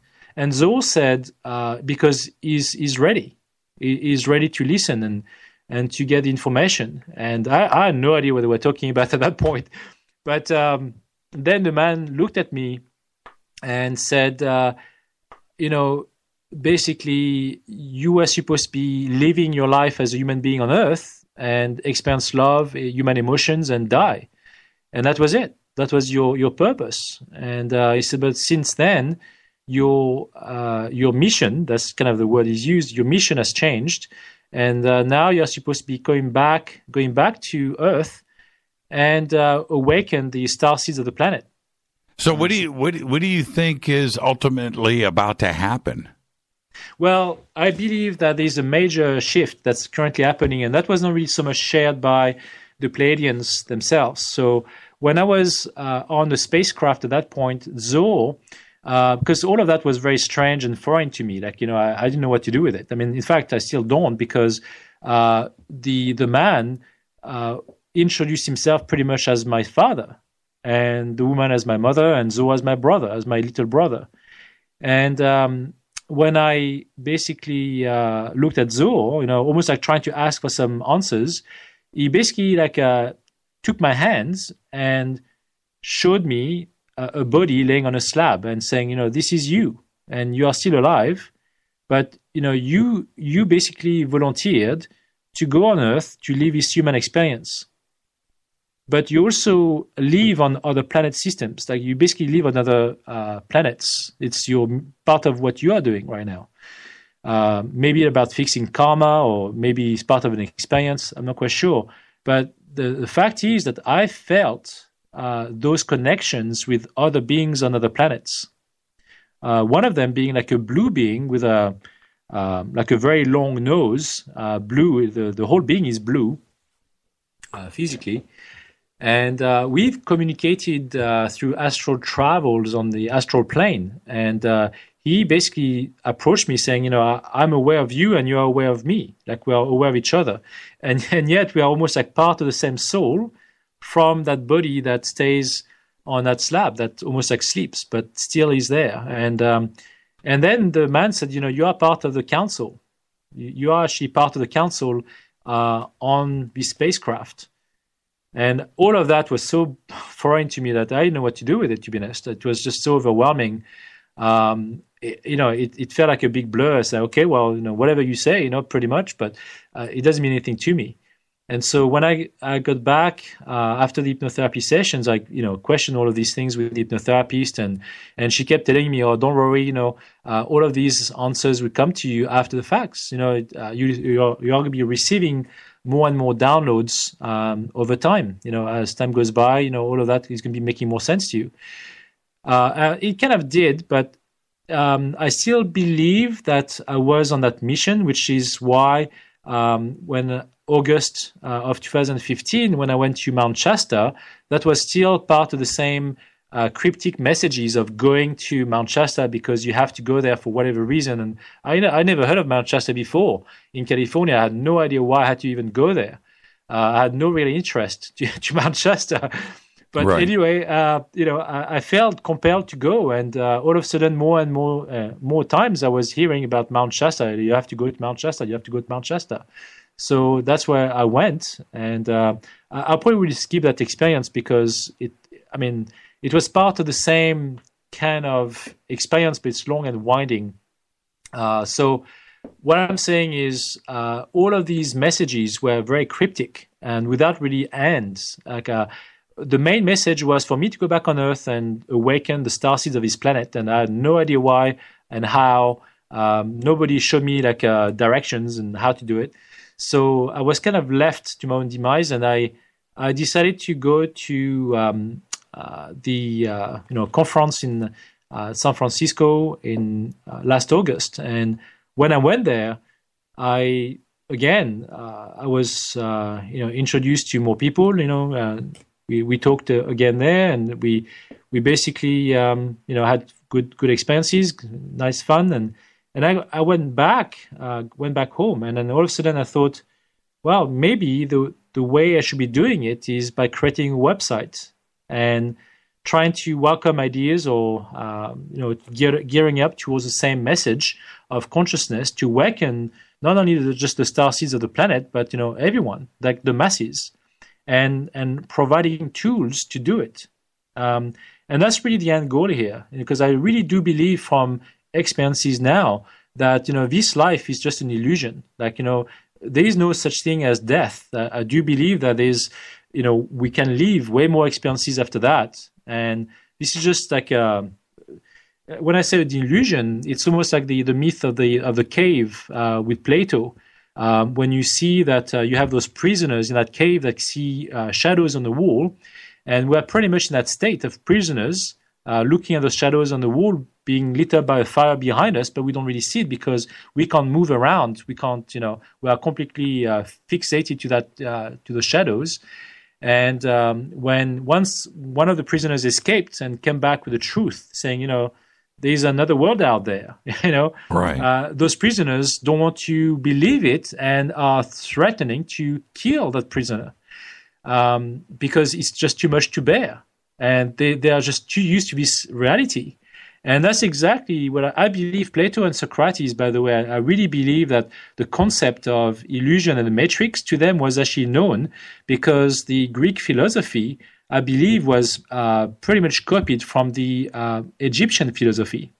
Well, now that you've seen and know what you know, do you feel that there are different realities or dimensions that are occurring at the same time, and we completely, right? Yes. And how are you able to access, going to the left or going to the right, if you know what I mean? Right. I mean, choosing the right timeline. It's really what makes sense it's all about survival at the end. The survival of our species is not unique to our species. I think all of the alien species around the cosmos are always striving for the same thing. They want to attain enlightenment, but they also want to survive. And, we are part of that same evolution process. And if we evolve, then everyone else will evolve at the same rate. That's what I believe in. That's what has been shared with me. And from the Pleiadians, but also from archangels that came to visit me last September. So a month after the expo in Sacramento. So yes, I basically just I had this event where I had 3 beings showing up in my living room once again, but at this time I had all the lights on and I was not even focusing on anything. I wasn't meditating, or I was just like checking my text, and Facebook, posts. Mm-hmm. And all of a sudden, I felt this change in the room, and it was very oppressing. And for whatever reason, it was 10:30 at night, and I started to text my mother and said to her, how do you communicate with archangels? And I had no idea why I even wrote this, because I knew she was using Reiki and, being a gypsy and all of that, being open to all these fields in France. I never really got close to what she was doing there, because she was always experimenting different things, and she has a gift. She died at the age of 16 from a car crash and was resuscitated.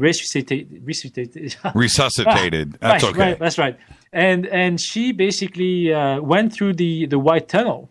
And, was asked to come back because it was not her time. So, and she came back with a healing gift of being able to remove the burns from people. So, this is something that she never really documented. But now that Facebook exists, people that she sees are now taking pictures and putting it online. And I even discovered my mother that way too, because I never knew she could even do this. But she definitely had more of an interest about archangels and angels and these sort of things, and I never really, I was never religious, never really, really took care of that, and never really, was not really interested. But yet, I asked her that question out of the blue for no reason. Right. And then she said to me, "Well, I will tell you when I come for your birthday next month." And I said, "No, I want to know now. All I need is one protocol." Again, no idea why I even said that. I need one protocol to communicate with them. It's just, and I spoke to, John Polk during an interview, and he said to me that basically this is something that the archangels put in my head to almost like ask my mother to interact and help me through this encounter. That's the way he described it. And I thought that made a lot of sense. When I all of a sudden told my mother, I said, "I don't think you understand, they are here." And as I was saying that, basically, or writing this, those archangels beings were materializing in front of me all at once, 5 of them. So they were like wearing white robes. They had like, silvery hair, bright eyes, like very piercing eyes, very simple garments, but still one of them had a massive volume of books, like a book in his hands. And he was the Archangel Michael that walked towards me. And I didn't know that the Archangel Michael was seen with a sword in his hand and also with a book of time. And was this religious? No, not at all. It was more about the cosmos. And in fact, during that experience, they were there, but I could see through them. So they were materialized. I could see them physically, but they were not fully formed. Like I could see they were definitely, I could see through them. I could see my bay windows behind them. And I have a 17 feet high ceiling in that room. It's almost like a triangle shape, and basically those beings were just there, and they were just like staring at me with like porcelain skin, looking very ageless, all about the same height, and they were just like staring, and I looked at my iPhone, looking at them, and I just typed into my mother, what do I do? What do I do? I didn't know. I was on the sofa. I left my feet on the sofa when Michael walked towards me, and he was like almost like a foot away from me. Not even that. He was that close. And he was right on the edge of the sofa with his big book, and he was just like staring at me, almost like telling me like, come on, man, just hurry up. And then my mother, who didn't know anything about the book, said to me, put your hands grab the book. She said, grab the book. What? So I know, and she didn't know anything about the book. I didn't tell her about the book. So I put my hands underneath the book, and then that's when I blacked out. And I dropped my phone, and I don't know, I can't remember how long it lasted, but all I remember was at that point, the Archangel Michael said to me, now we're going to be sharing with you the story of space and time. Man, Sebastien, we're at the end of the show. I've got to roll credits, and I need another 2 hours with you. Right. Okay. I've got to get you back on the show. I'll have you talk to Rita, and we've got to get something scheduled. I'm almost thinking we need you back on the show tomorrow night. And Rita just goes, "What do you mean? Aren't you doing more overtime?" Sebastien just did 2.5 straight hours with us. I want to thank you for that. And I've got to roll credits, but I want you to talk to Rita, and if we can arrange it, maybe we can get you back tomorrow night for a question and answer, and we'll do some phone calls too, and so forth. So with that, I got to say thank you. The website is nsuho.com. Everything is over at Jimmy Church Radio. Go and check out the website. And Sebastien, thank you so much. And I think we're going to see you right here tomorrow night for part 2. How is that? Okay. Thank you. Thank you so much, Sebastien. I got to roll credits. I got to get out of here. The network's going to cut me off. This has been Fade to Black. Our guest is Sebastien Martin. Thank you so much, Sebastien. Everybody really enjoyed this conversation tonight. Thank you so much. Be safe on the rest. Say hi to Zoar for me, and then we'll talk tomorrow night. All right? Okay. Thank you so much, Sebastien. This has been Fade to Black. Our executive producers, Rita Kamarian. Shows produced by Hilton J. Powell, Mark D. Kovar, LJ3, Renee Jonas. Thank you, Dennis. Thank you, Bob. Announcers are Steve Harder, Gene Vito, and Mark D. Kovar. Faded by Dale. Webmaster is Drew, the Geek. Music, Doug Aldrich. Intro, Spaceboy, spaceboymusic.com. Fade to Black is produced by KJCR for the Game Changer Network. Syndication is KGRA, The Planet. Thank you, Sebastien Martin. Amazing conversation tonight. This broadcast is owned and copyrighted 2016 by Fade to Black and the Game Changer Network. It cannot be rebroadcast, downloaded, copied, or used anywhere in the known universe without written permission from Fade to Black or the Game Changer Network. I'm your host, Jimmy Church. Until tomorrow night with Sebastien Martin Part 2, everybody be safe. Go Beckley Tappy.